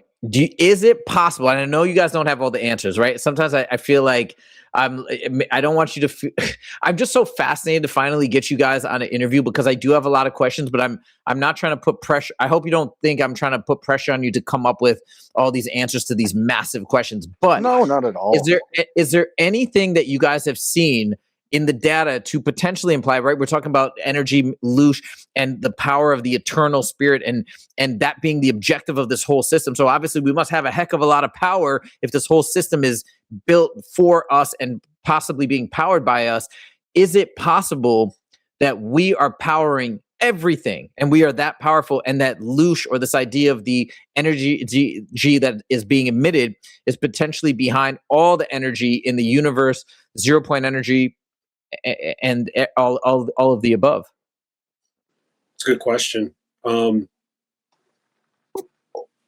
I mean, I have a short answer for that, and that is that I believe, and this again is based on my own work on this subject, is that I use the term primordial thought, that was a term that was suggested to me. But my work basically says that the origin point of reality itself was, and again, we're talking so far outside of human understanding that I'm doing the best I can. But well, I described it as like just the flash, like the first thought. Mm-hmm. And it's almost like, here's another way to think about it. You know, the universe couldn't exist until there was conscious awareness to experience it. Mm-hmm. Okay. That sort of thing. And again, I'm doing the best I can. But I think I see what, but if you say it like that, it's when you frame it that way, the universe cannot exist until there is a thought to experience it or a consciousness to experience it. That kind of frames it in that way, that it is the source of everything. Effectively, would be that conscious energy or that thought energy. Is that am I right? Oh, I think quite literally. Okay. Not just metaphorically, but literally, yes. Yeah, there's many schools of thought out there that say that everything is consciousness. We are everything, and everything is us. Like we're all connected. To get back to the idea of the Loosh situation, I think why my associate there has an issue using it, because we never really use the word Loosh in any of our data. That's what it looks like. It walks like a duck. It talks like a duck. It might be a duck. It seems, and I just want to hit this real quick, that over the course of the work and the data, is that it appears as if there are cycles of what's going on. It seems as if that first genetic manipulation may not have been the first. It may have been more before that, maybe more after that. But it seems as if that we are a snapshot currently in an evolution towards something that doesn't look like human. Ultimately, the viewer in the original, which one was that? It might be the humans intelligent design, but ultimately the idea is that there's these group of people that are being experimented on and genetically manipulated in such a way to ultimately result in like that flame or that divine spark in a tank of water, and being able to do things to the water to make the spark give off the energy or radiate its essence or whatever. Basically, you're saying make it easier to extract energy. Yeah. And you wouldn't have to use as much, make it more efficient. And it seems as if the meat suit's being designed more and more towards the idea that whatever the spark is that's in the meat suit radiates that even more. And the more that you develop the meat suit over time or time cycles or civilization cycles, that ultimately they're going to the point where they don't need the meat suit anymore. They just have these sparks in tanks that they can, experiment with to get the energy out of the spark. What are they doing? What are they doing with this energy? There's several different things. First, we know that it does power the simulation, or the dream, or whatever you want to call it. We don't know if there's other farms. We don't know if it's just this planet or it's the entire universe. We don't know exactly. We haven't had the data yet. my guess is that it's just the planet or the solar system. Whether you want to rely upon other people's works or not, it seems that they might fit if you're trying to get this large mosaic of everything that we know. Again, Tibetan, Egyptian, David Icke, or others. Robert Monroe and everything else, and trying to generate this overarching mosaic of what's going on. But ultimately, there are other things going on. I suspect, this is opinion, this is not supported 100% by the data. We can get the data together, we get a solid story from the data, and then you can stand on that data and say, okay, with reason, what else are they doing? And it seems as if not only are they cycling through the meat suit, but they're cycling through each iteration produces different technologies. The Egyptian technologies, or maybe perhaps the Vedics had their own technologies where we're talking about Vimanas or something else like that, or any, Atlantean, if there is enough truth to that, and any other civilizations. It seems like through these cycles, they're not only are they getting energy, but they're also getting technology. It seems as there's information that they're pulling from these large, whether it's metadata, I can't really say for sure, but the idea is that information about the culture itself, they're getting other technologies, other philosophies, other thoughts, and right at the end, normally, as I understand it, and the way I see the data, and the way I personally have my opinion about what's going on, is that they're drawing the energy. They changed the meat suit just before, and maybe at some point in the future, after I get a chance to really go through the data from the Bond of the Covenant in the Wilderness of the People. Ed spoke about this a couple of times on a couple of his later shows with with Art Bell, in that it seems as if there's these groups of people that are stashed away as of like a genetic reserve. So that if they make a mistake in the generating of the new meat suit, they still have the old stuff, which doesn't seem to quite equate too much with if they're masters of reality and they control the simulation. Like, why would you need to do that? That's not known at this point. But we've got energy, meat suit change, cultural and information, and it seems as if they're getting technology out of it as well. So hit the reset button. Go ahead. I see. Okay, and then to reset to maybe like and start over again and do it all over again with a new meat suit. Would this be kind of akin to something like this, just so we can all wrap our heads around this? And they're getting technology, I assume you're saying, for the purpose that they're implementing in base reality. So would this be kind of like somebody saying, hey, I want to understand how to send a rocket to the moon. We haven't figured that out yet. All right, let's create a computer simulation. Let's run it in the simulation and see what happens there. And then we can put this like that, right? Yep, 100%. That's my thought. Yeah, that's my opinion. Okay. I don't know what else to go from there other than there's a potential that there's many other simulations going at the same time. Sure. So not only have, the eternal now, right, but maybe different other simulations that are going on parallel, where in which maybe perhaps something else is going, whether that's, different dimensions or different frequencies of existence, if you want to call it that. It gets a little convoluted and it definitely gets confusing at times. But big overarching view, that's what I believe is going on. Now let's take this to another point that you guys had mentioned in one of the in that lengthy video. So that is the point, and it definitely feels nefarious because it feels like with all the manipulation and the negativity, they're doing this kind of in a way you could say, obviously maybe free will laws apply, but we're being somewhat like led astray by participating in the system. And you mentioned something very interesting. You mentioned that the controllers of the system, whether they're within here in base reality or whatnot, they're degrading, they're downgrading, or they're almost like, it sounded like they're withering away because of these negative things that they're doing to us. Can you talk to me a little bit about that? What have you guys seen in terms of this degradation? Not a whole lot of data there. Okay. It's mostly one or two viewers with a couple of data points, and that's about it. It would require a whole new project, 5 people working about anywhere between 5 and 15 hours to get the base data analyzed, and then another 5 hours together to talk about it, and then another however long it takes to kind of get everything sussed out of it. And then you got to sit on it a while. And then you've got to be sure and, double check your hypotheses with the data.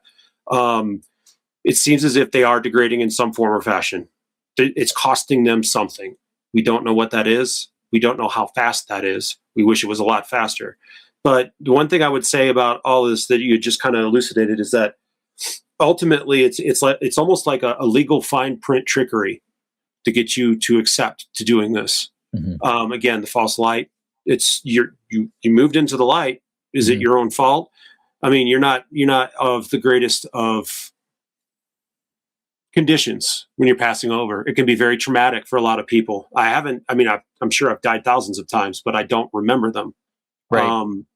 At least not yet. I'm hoping to one day. It would be nice to be able to get some of the regression stuff that people talk about. But you're in a very confused state.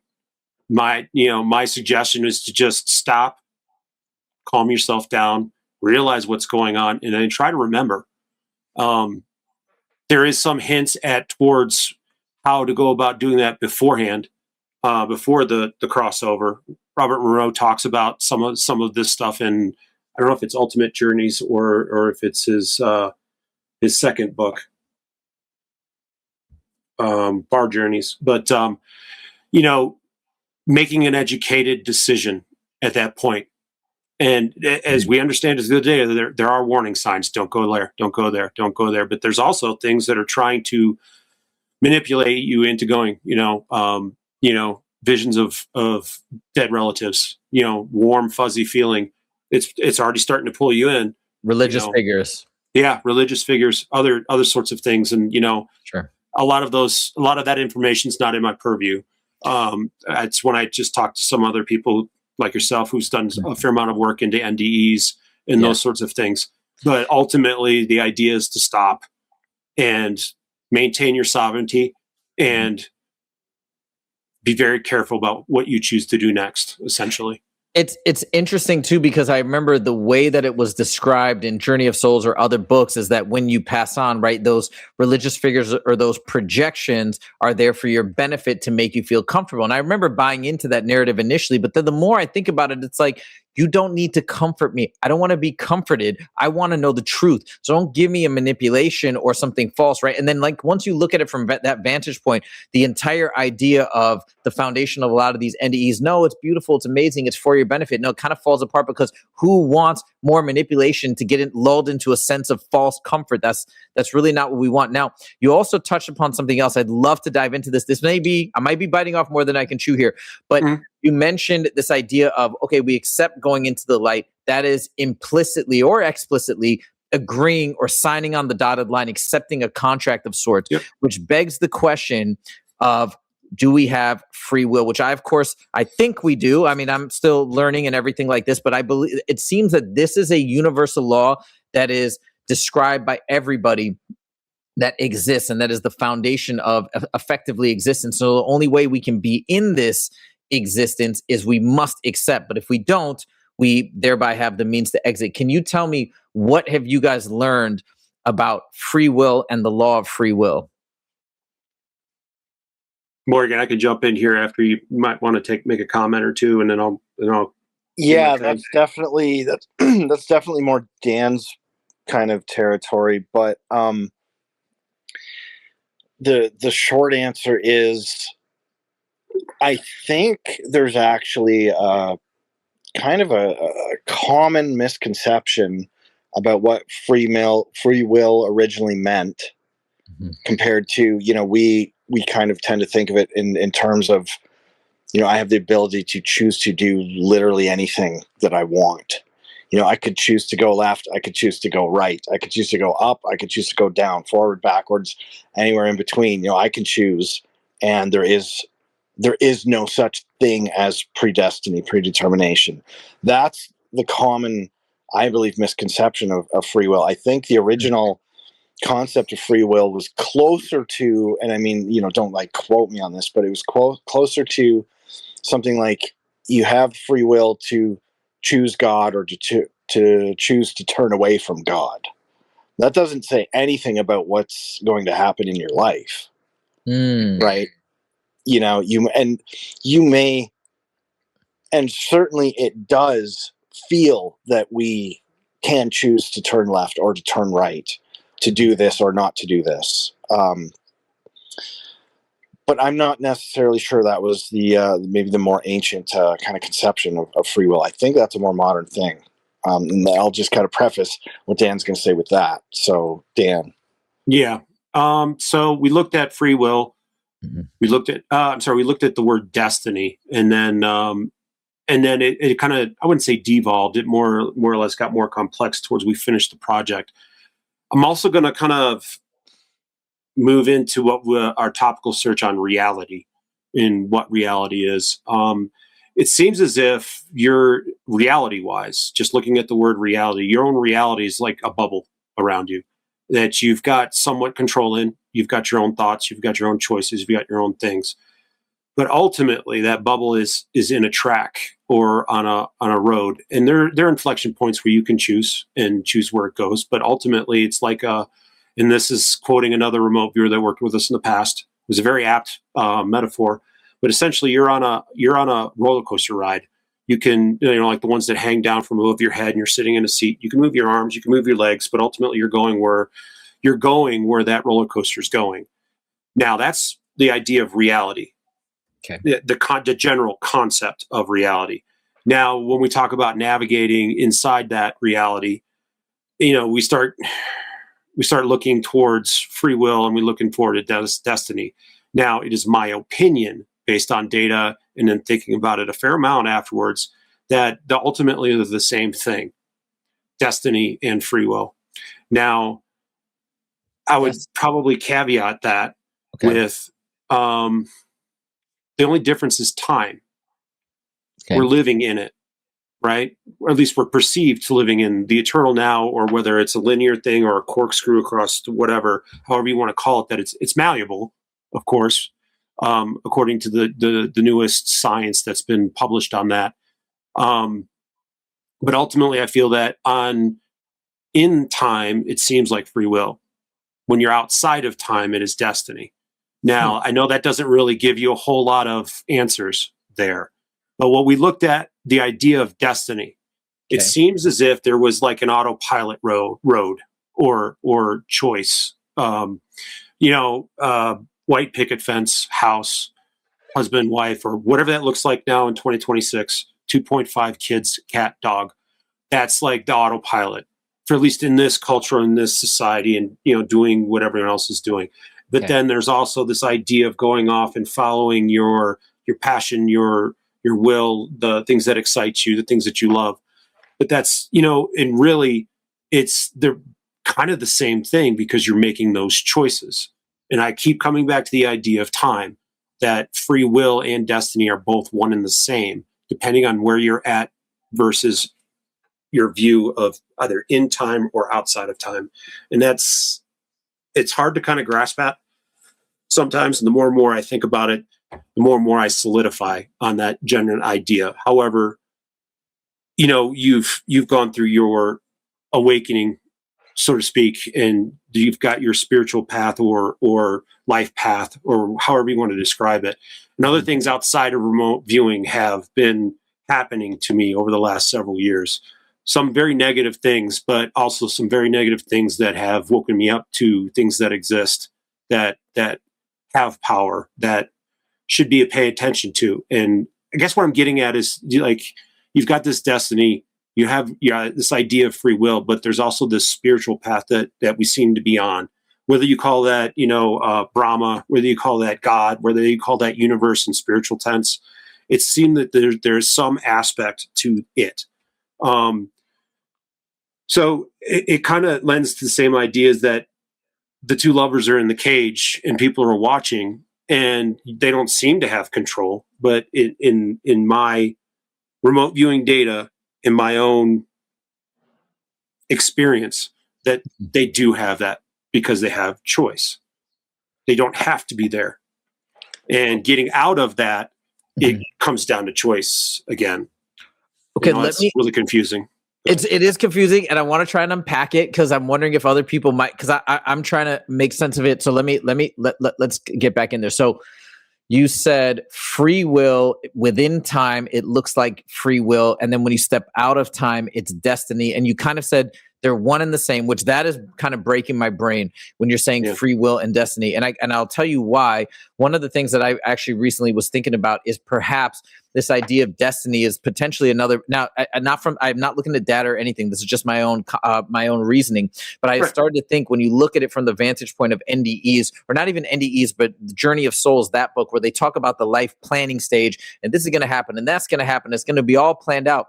I started to think, well, what if that's a manipulation? What if that is the implantation of ideas or different things that are going to happen in your life, mile markers that make you have those mile markers? It makes me think of the movie The Matrix, where she says, "Oh, don't worry about the vase," and then he knocks it over, and he's like, "Oh, I'm so sorry." So I said, "Don't worry about it," but what the real thing is, would you have broken it if I didn't say anything? So it started to Chicken get me into that. Yeah. Exactly. So coming back to this idea of free will and destiny, when you say we're on the roller coaster, you believe that overall that ride is predetermined. But is that predetermined like 90%, or is it 100%? Whereas, like, if we wiggle enough and go crazy enough, we can completely redirect the trajectory. I don't have any remote viewing data on that. And personal opinion, that's a big question, man. It's definitely worthy of a target. Something intrinsically in me believes, and I have nothing to back this up, and maybe it's wishful thinking. I just think that, I just believe, especially with everything we've been talking about the manipulation employed to keep us here, the fact that we might be running the whole system, the fact that we have this eternal power in us, that's where my mind sits right now, that we can steer the ship any which way we want. And the roller coaster ride is completely malleable. But that being said, I have no data to support that. That is just some internal feeling, and it could very well be coerced or whatever by wishful thinking. So we're not running it; we're powering it, and it's. Sure. And Morgan can speak to this a little bit more than I can. That it is a natural process, the reincarnation cycle, and what's going on here, that's being corrupted in a legally small print sort of way. Oh, Morgan, you want to jump in on this? Let's talk about this. And because you guys mentioned this idea of the life review being hacked, but also the reincarnation cycle being hacked, like it's a natural process. Yeah, Morgan, I'd love to hear your thoughts about the cycle of things that is natural, and then how that's kind of being manipulated or modified here. Yeah, sure. Well, I think the exact word that I have used more than once in my session work on this stuff was mirror. This dream virtual simulation reality is a mirror version of base reality, as it were, in almost all ways. It reflects that reality, in that, the base reality Earth would largely resemble this one. Probably the inhabitants and infrastructure would be different. It's kind of hard to say about things like land masses and whatnot. But effectively, this is just the same as when you are in dreamland, when you're sleeping and dreaming, you inhabit, a mental version of the Earth, right? Mm-hmm. Same thing. And because that Earth largely reflects the reality that we know in our waking life. And I think it's very much the same in that regard. But I think in the bigger picture of things, the entire natural creation process that I kind of talked about earlier, with that primordial thought, that initial divine spark that created, conscious awareness in order for there to be a physical reality to inhabit and experience. Everything that has happened since the inception of this dream overlay reality is effectively mimicking that process. And it kind of goes back to the question of, energy and, what I was half jokingly calling soul power. because that's exactly what they are, the archons, or whatever we want to call them, the people that are running the experiment on us in base reality, are basically performing a technologically aided and corrupted version of the natural creation process. Okay. Does that make any sense to you? I mean, Yeah. like, insofar as something like that can make Yeah, sense. I'm like what I'm trying. The way that I think maybe I or others can wrap our heads around it is that, I mean, I think this is coming, by the way. If we instead, what is maybe on the forefront is like an immersive virtual reality program or system being developed on this planet, and then maybe a subset of people being convinced to jump into it, saying this will provide you immortality, this will provide you escape from everything, and being coerced to go in there, and then once they go in there, those experiences being used to develop, like you said, technologies or harvest energy or different things like that. So I think effectively what you're saying is that's happening. They live in this existence. They were maybe promising people to go into this virtual simulation for various reasons, and then once they're in, they're kind of trapped, and then now it's being used against them. Is that kind of what you're saying? More or less, yeah. And I could actually take the kind of line of thinking that you were going with there, and we could actually bring it a step closer to reality, because it's actually just come to my attention in recent weeks that there is a company based out of Australia. They currently have and are operating a server farm in Australia and a second one in Singapore. This company is called Cortical Labs, Cortical Labs, and their server farms are, in fact, you should look it up. Anyone listening should just look it up. But I'll describe briefly what it is. It's some sort of next gen computing system. It's basically a cloud computing network. As far as I know, you, I, or anyone, if they have space available, could rent cloud space from them and work on their system. And what their system is a series of computer hardware devices interlinked, and the core processor of these is lab-grown brain cells. Okay. The hardware, it displays constant readout for temperature, humidity, oxygen levels, and that's because there's organic components that you need to keep alive in there. Okay, now that exists right now. Okay, so if you can extrapolate from that, two things. One, that's publicly admitted technology. Now, we all know that behind the scenes, I'm throwing a number out there, but let's say nominally 30 years ahead of the curve technologically. Right. Okay. Sure. What does that sort of technology look like in this, exponential technological curve that we're in right now? What does that look like 30 years from now? What does that look like 100 years from now? Just imagine. Really, just imagine. I think that's it. I think that that alone actually operates as a form of a proof of concept of actually the kind of things that we're talking about. Okay, and that's here now, public, right? That exists. So, extrapolate, project forward from that as you will. And the idea has been in fiction for some time now, and there's this idea that, and there's definitely something to it, that people, creative writers in particular, kind of enter a bit of a flow state when they're working. And, well, flow state is more or less what you're entering when you're engaged in remote viewing.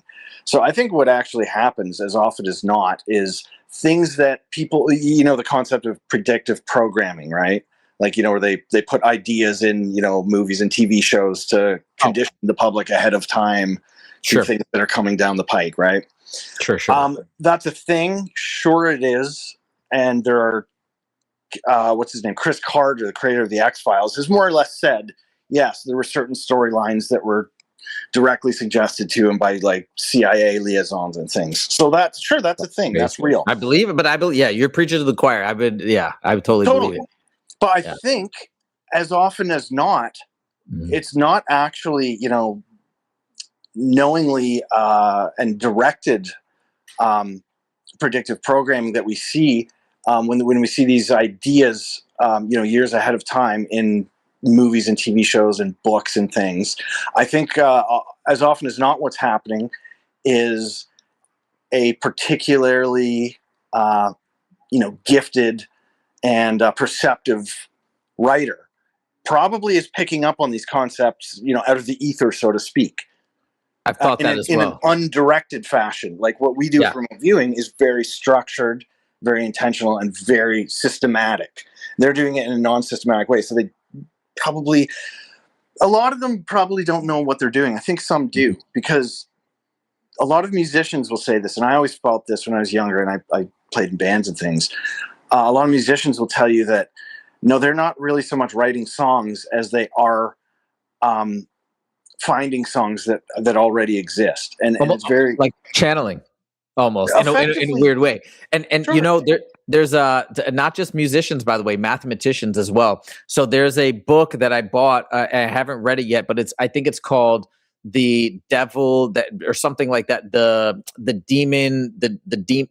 It has something to do with all of these scientists and mathematicians over generations that all claim to have been getting their ideas from an outside entity that has been basically, or some way like receiving this information as opposed to conjuring it up. So yeah, just to bolster what you're saying, I think sure, that's or in dreams or whatever. Mm-hmm.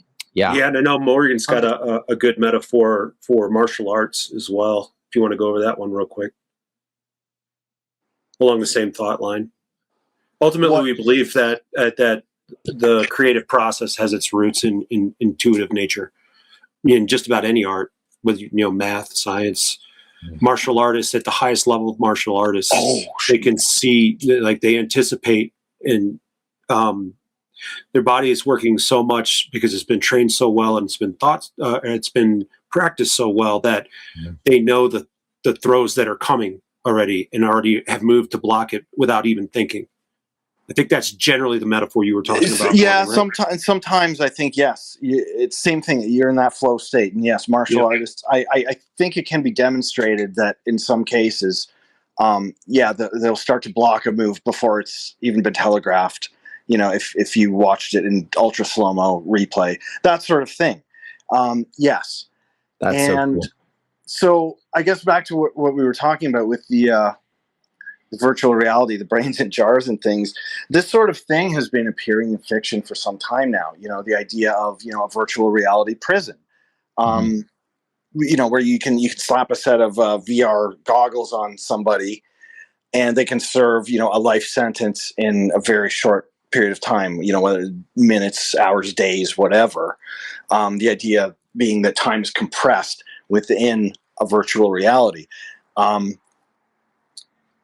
So anyways, I guess that's all to say that a fairly comparatively basic, nonetheless extant prototype is here now. And so, just imagine going forward. I mean, are we in the early days of, if this big reset, set us back to the Stone Age thing doesn't come along in the near, possibly immediate-ish future, not that I'm saying it will, where is that sort of technology going to go? Are we actually going to live in a world, let's say, I think it'd be safe to say, 10 years from now, could we see the introduction of that sort of prison? Yeah.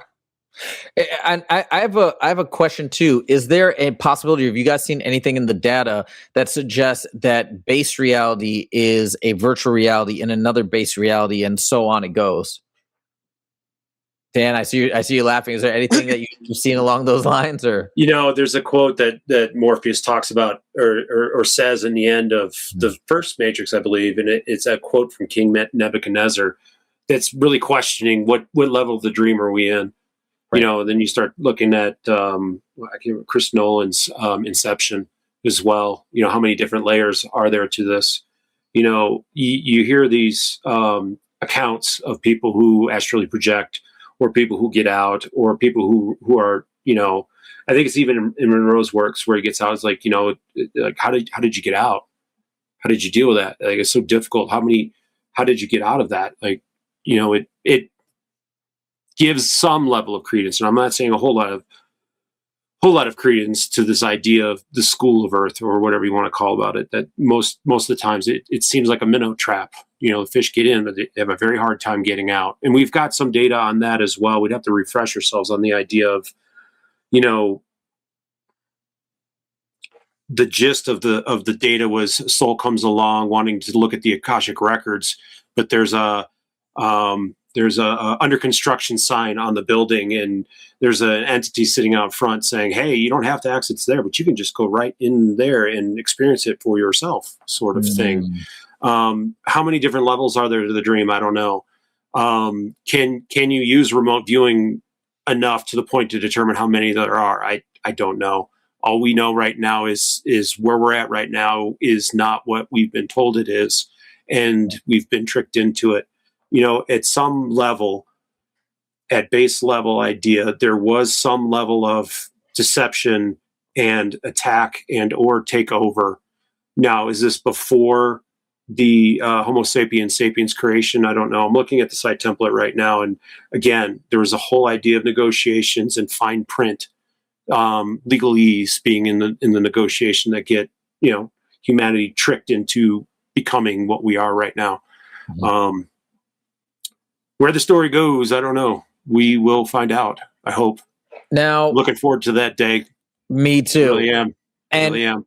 I want to first of all say thank you guys. You guys have been on for 2 hours. This has been incredible. I cannot wait to see what people think about all the information we've discussed here. And I just got a couple more things. Well, really, one question from me, and just because we had a lot of people submit questions in the comments, I just love to do a little rapid fire at the end. These are like singular topical questions just to make sure to honor everybody that has been so awesome in the comments and so awesome as subscribers and the engagement and everything. So we're definitely going to do that at the very end. But here's my personal final question. Can I jump in before you say that? I'm sorry to interrupt, but jump in. Go for it. On that exact topic, I actually wanted to make sure to say thanks to you and thanks to your subscribers, because they've been really great, man. Like you threw your kind of review recap of our video up, and that sent a whole bunch of people over, you know, that were curious about our work.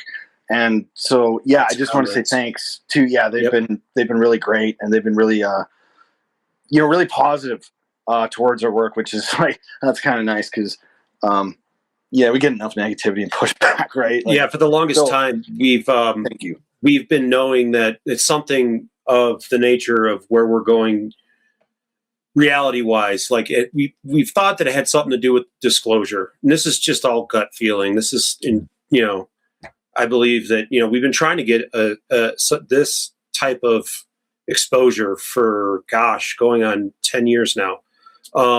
We always thought that it would kind of happen at some point. We had different ideas about how to put up our billboard sign or whatever, saying, "Hey guys, look at us," or something like that. And finding that group of people, we have not been able to find them. As you could see when you first started watching that video, a 6-hour long, almost 7-hour long video. Good on you. Good on anybody who spent the time to watch that video. We appreciate that. Anytime that we have the opportunity to talk about these sorts of things, we like to talk about them because it's our charge. Remote viewing wise, we've had lulls at times where we got incredibly inaccurate after running really hot, and we didn't know why. Project manager dreamt up a queue, we ran it, and basically what popped out was we weren't talking about what we had found. So, our skills were being diminished, or we weren't given the information we wanted because we weren't talking about it. We always thought that it would kind of happen. We didn't know how it was going to happen. And the idea was to just get the information out. As you can see, this version of the website's been out since about 2020, and we don't get much views. It it's not up to us how it gets out. And it seems as if you've come along and your group of subscribers, your group of viewers have made the first step in how it gets out. And we don't really have a control of how it gets out. I suspect fractally in some form or fashion, but thank you. We appreciate your viewers. We appreciate you. And let's keep at it.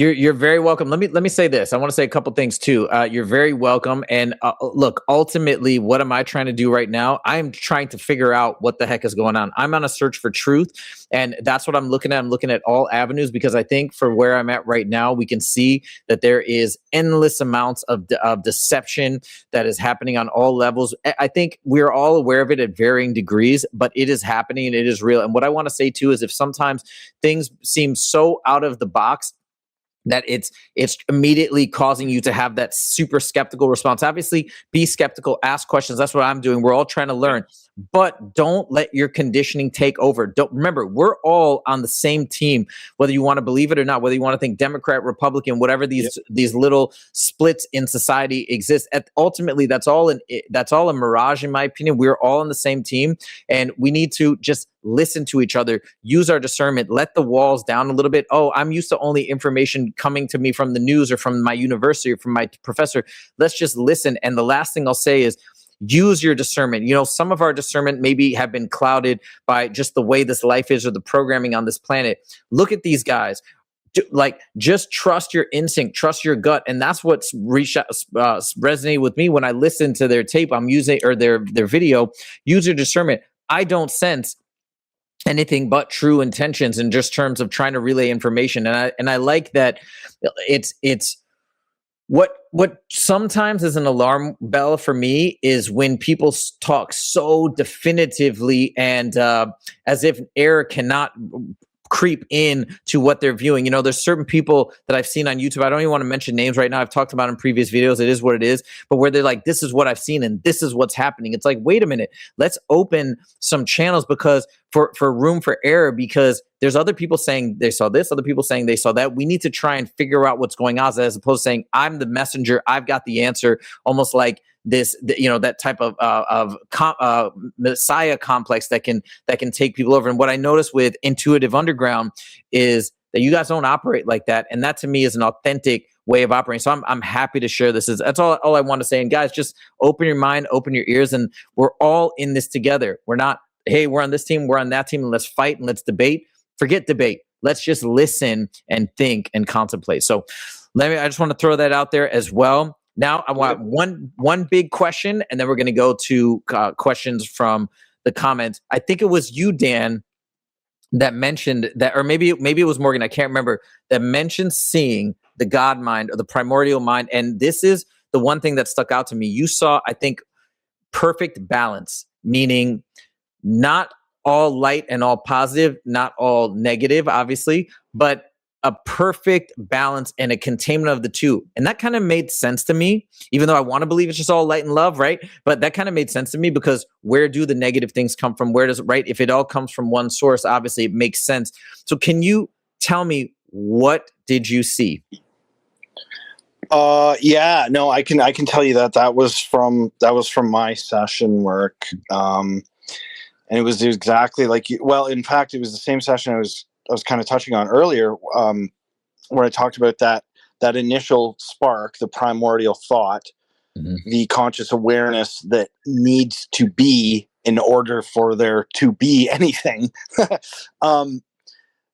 It was exactly that. And I described, I sketched the way that I sketched it. And of course, I'm not saying this is what it literally looks like, but this is a diagrammatic sketch. And it's basically I drew it as just a kind of diamondy burst of light, but I sketched this kind of dashed line right down the middle, and I just had all these data points and just this overwhelming concept that this is a thought form. It's a burst of thought energy, and it's all things. It's everything. It is, and yes, perfectly balanced is just another way of saying that. And the more, after the fact, because of course, in session, I don't know what I'm talking about. I don't remember what I perceived 5 minutes ago. It's only after the fact that you take a step back, you take a breather, you come back and you look at things and you start thinking about it and piecing it together. Like, what do I actually have here? What is this saying? And it's saying exactly the way that you just put it. I really couldn't put it any better. But the more, at least to me, the more I thought about it, the more it actually just kind of makes logical sense. Even in, let's just say, like a more Western Christian kind of worldview. Mm-hmm. Well, didn't God create the devil? Mm-hmm. Right. Sure, of course. So, yeah, God created all things. Which also leads back to that whole idea of this thing costing them something. It's generally being that they're a creation as well, and maybe the opposite, or the opposite polarity of whatever is going on here, and to give things context, to give things somewhat more meaning, but more, how do you learn? You make mistakes, you get hurt, you learn, and then you move on and you decide to do different things. You can't do that without those other things there. I said it more succinctly, I think, in that show. It might have been in the Tailspin show, but it seems as if that it's quite possible that they're of the same creation we are. Mm-hmm. They might be further along. They might be on a different operating modality, where in which some are service to self and some are service to others, and that there is no good or evil. It's only service to self or service to others. Now that comes from the Law of One material. It's hard to say, because there's some dubious beginnings to that material as well. Government influenced, supposedly, with GATE program or something else. I just saw that stuff, so I'm not sure what I'm really saying here, other than it seems as if balance between service to self and service to others is ultimately the idea, or the goal, so to speak. And that's just a personal observation. That's not a remote viewing data sort of thing. And I keep saying that because Ed Dames would go out on a limb and not say he was out on a limb. Well, he'd say he's out on a limb, but he wouldn't say it's his opinion, or it's his inference from data. And it got him into a lot of trouble, and it caused a lot of damage over the years. But yeah, I would agree. Okay. Wild stuff. Very, very interesting. That was a big question that I've been wanting to ask and just clarify, because I remember when I think it was Morgan that said that really captured me, but it also makes a lot of sense. Okay, now let me rip through a couple of comments here, or questions. Is there anybody that you've seen from remote viewing data that has escaped the soul trap? And if so, where have they gone? Personally, no. Okay. I have a quick answer to that. And yes. Excuse me. I think, I'll be as quick as I can. Okay. I think it's not so easy as there's just this particular sequence or set of steps that you follow and you're scot-free or anything. I think there's individual components, there's individual choices that need to be made. Individual personal discernment needs to be achieved and maintained. That starts in life. Okay. That doesn't start after the fact. That doesn't start, when the time, you need to start planning for, just like, I'm not a parent, but my parents are great. And I will always think of, when I was kind of entering my teenage years, my mom would always say to me, you're kind of at the point now where it's like, we've done the best we can. You're going to make the choices that you're going to make. So that is to say that she prepared me for those scenarios that I was going to encounter and important choices I would have to make on my own. She prepared me for that ahead of time. And both my parents did. And I think it's very similar in this case. You have to start preparing for those big choices. I mean, preferably now, honestly. But I have seen I personally ran a session that was a topical search on the concept of death. And what I showed there was that, back to our earlier conversation about the spark, spirit, soul, whatever, I showed that leaving the body and effectively dissipating into nothing, becoming at one, it seemed, with reality. Like, that was, again, as best as I can describe it. So, hey, there's something, that I have seen. Okay, very interesting. And okay, awesome. Hold on, let me actually put up a topic here so people know we're doing subscriber questions. I got a bunch more, and we may not hit every single one, but I want to just rapid fire a few more. Somebody asked a really good question about star seeds. I don't know what you guys think about that even concept of star seeds, but they asked, do star seeds leave after death, or are they also caught up in this and get recycled? The thing that I thought of when you think of star seeds is like maybe the Nebuchadnezzar in the Matrix hacking in remotely, and they're not in the system. They kind of come in and they leave. Is that a thing that either of you guys have seen in the data? The only thing I can infer on that is that general concept of consciousness from other worlds or other systems coming here to help out. There's evidence for it in the data. The data would say that it's possible, but it seems as if they have to participate. They have to go in, forget, go through life, at some point remember, and that's the tricky part, is remembering. I'm familiar with the term. I'm familiar with the movement.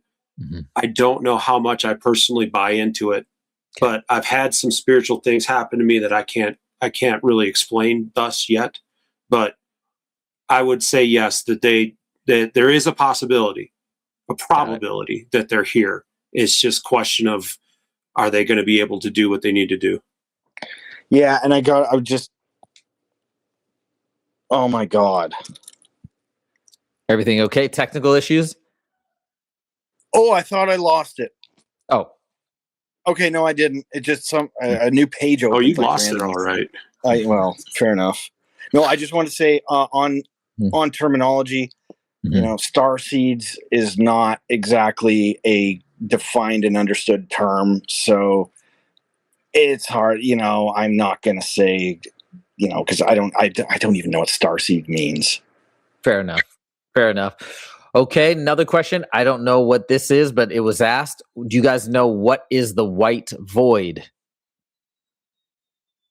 I'm not sure myself. I'm not familiar with the idea or concept. Okay. Well, maybe that's just inside the white light. I'm not sure. Okay. Real quick, if it is something like that, we have this idea of soul or whatever being trapped by the light, and then like this corridor between the light and processing plant, so to speak. It's a kind of a bad way of saying it, but it could be this corridor they're referring to. I'm not sure. What are NPCs or non-human intelligences embedded in this reality? I think you guys talked about that in one of your sessions.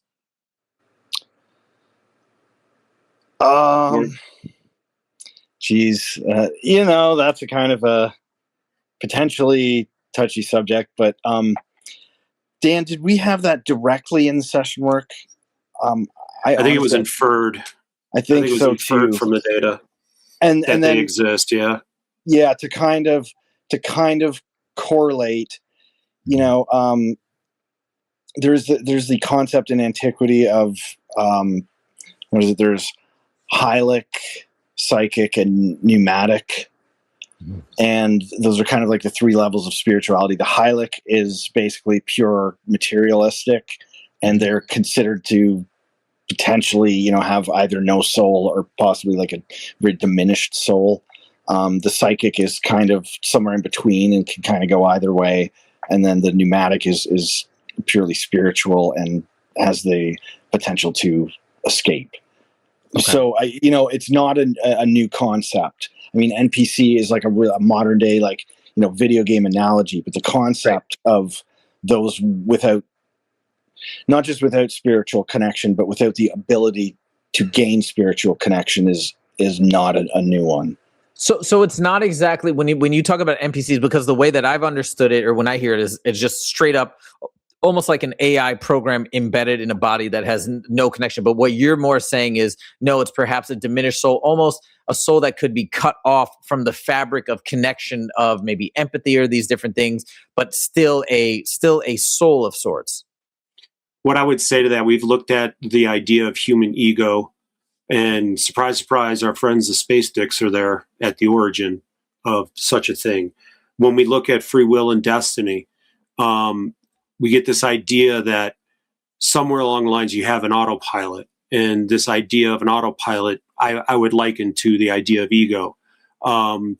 We also have, and this is just relying on current understanding, that there's only a certain amount of the population that has some sort of internal dialogue. I would cumulatively take, in my own opinion, the data that we've gotten from the source of ego. Ego itself is a topical search, and then the idea of free will and destiny together with outside data, and I would make that out on a limb sort of opinion that, yeah, I think that they do exist. Okay. What that looks like on a soul level, I can't contemplate at the moment, but yeah. How do animals, I'm looking at my dog right here, who's the most amazing creature on in my world. How do animals play into the, are they also trapped, or are they more free than us? How does that work from the data that you've seen? I don't have much to say to that. I've had many dogs over the years. I would say they're sentient, but because the idea of, I don't know. I'm on the fence on this one. Okay. And can deceased relatives be warned, right? They've been recently deceased, be warned about avoiding the light, or maybe even once they've followed the light to somehow get out of that astral plane? Is there any way to do that as far as you guys know from the data? Not that I'm aware of. I had come across this material before my dad checked out. I don't know. I'm not sure, because it's almost instantaneous within a few moments after. Now, my own personal experience, like I was there when he passed. I was open and available to what was going on in the room. Mm-hmm. I did have impressions that dead relatives were there to come collect him, sort of thing. Okay. I had been aware of Ingo's work and then Monroe's work at the time, and I did get a chance to talk to him beforehand. I was like, hey, when you get out, try to calm down, move around. I did not say anything because it was hard for me at the time to really take the data that we had at the time and say, definitely don't go into this light. Right. Like I didn't, and not only that, but it's also kind of encroaching on somebody else's free will, so to speak. That Sure. even itself is a difficult statement to be making. But yeah, that's about everything I can really say about that. I wish I had said something to him about it, but I don't think he would have believed me or listened to me at the time. I've thought about that too, right? I think people have to come to a certain realization independently. I've thought about this exact same thing in terms of sharing it. And I think the best we can do, I imagine, is doing what you guys are doing, or just speaking about it more so it gets more into the ether and people can have true independent awakenings. Okay, we're going to end on this because I know, look, I'm a big fan of, me, right? Guys on this channel, I'm a big fan of positivity and just trying to push that because it's good for us, it's good for ourselves, it's good for each other. And ultimately, by the way, I'm not talking about artificial, I mean real positivity. And there is positivity to be extracted in this whole narrative of what's happening. So I'm going to turn it over to Dan and ask this final question. For those of us who may be listening to this information, may be blown away by it, the one thing that you do talk about is that ultimately we do have sovereignty. We can, if we choose, exit this cyclic existence, as the Tibetan Book of the Dead says. How do we do that? Take it away. Is that too much? No. Yeah and no. We've talked about it a couple times tonight that we're the power source for all of this. It's a natural reoccurring cycle that happens that's been corrupted. And ultimately, the reason why it's been corrupted is to get at our energy, at our source. Now, you could probably argue that there's lessons involved with that, but ultimately, we've got this idea of the spark inside the meat suit that generates the energy that they're taking. You know, I had several experiences. One that I remember intimately was the end of a 6 or 7 year relationship, and feeling some energetic things in the dark night, so to speak, of that relationship. And I've had some physical experiences. I see the data, and I keep hearkening back to that same lunar wave data that we had. That there's two lovers that are in a cage. There's a cop outside, doing something with his baton. There's cameras. There's people watching, and ultimately they don't care what's going on around them because of what they've got on the inside, and not only figuratively but actually. Ultimately, we have the sovereignty, we have the choice, because they have to trick you into this because of the legal fine print that might have been the downfall of the planet at some point before humans, or some former version of humans, or even the essence or the spark of God was put into this, whatever we call this, dream, simulation, pit, whatever you want to call it. Ultimately, we have the choice, and ultimately we have that moment of death, that moment of release, where we have the opportunity to change it. We have the opportunity to make a different choice, have the opportunity to not go in that light, and to obey those warning signs that are there. Observe it, try to calm down because you're in shock, because you're in a very difficult and new situation, at least for this lifetime. And hopefully you can be of the sound mind to make the right choice. And even if you do, you may find yourself in another catch point. We've got this whole idea from, Egyptians or the Gnostics, or even as far back as something like Thoth, where they got this whole plan of how to navigate the underworld, or how to have the right names to call off and open the right portals and the right gates. I hope it's not that difficult. I hope it's just as simple as saying no, and I'm going to go over there, and I'm going to hang out, I'm going to meditate for a little bit, and then I'm going to make the right choice. And it seems through the data that ultimately you might wind up in a catch-all of a life review. Now, that is also a natural process that could also be corrupted. Maintain your sovereignty, maintain your identity, maintain your choice, and I think you'll do fine. It's a great adventure, and the death is only the beginning. Amazing. Yeah, I think so. And I just want to add, to 100%, ultimately our message is a positive one. Absolutely it is. Knowing is half the battle. Okay. Knowing is half the battle. And once you know, you are in a much better position to decide and to act. And we can do that in our everyday lives by living honestly and honorably on a day-to-day basis. It's hard work, but anything worth pursuing is hard work. Remote viewing was and is hard work. It was absolutely worth it, all day, every day. And to that end, I think that considering these things, using and developing your ability to discern, to really pierce the veil and see things for what they are, expanding your perception is something that you can do. You can do that starting today, and you can do it every day. And if you do so diligently, you will start to see advances in that arena. And that, I think, is the first step to true personal empowerment. And that's ultimately what Intuitive Underground is all about, is individual empowerment, sovereignty of the individual and of us as a species. Yeah. Amazing. Amazing, guys. This was incredible. This was everything I hoped it would be and more. And I'm going to put a link. Obviously, if you guys have stuck around to the end of this video, yo, let's go legend. And also, but I'm going to put a link to their YouTube channel in the description as well as their website. Check them out. Holy smokes. Hopefully your mind is blown and you're feeling good, you're feeling positive. Because ultimately, if what we are discussing here is the reality, is the nature of reality, we must face it, we must acknowledge it, and then we must move forward. And there is a way forward, is what I'm gathering from the data that's been presented here. And so this is all beautiful, amazing stuff.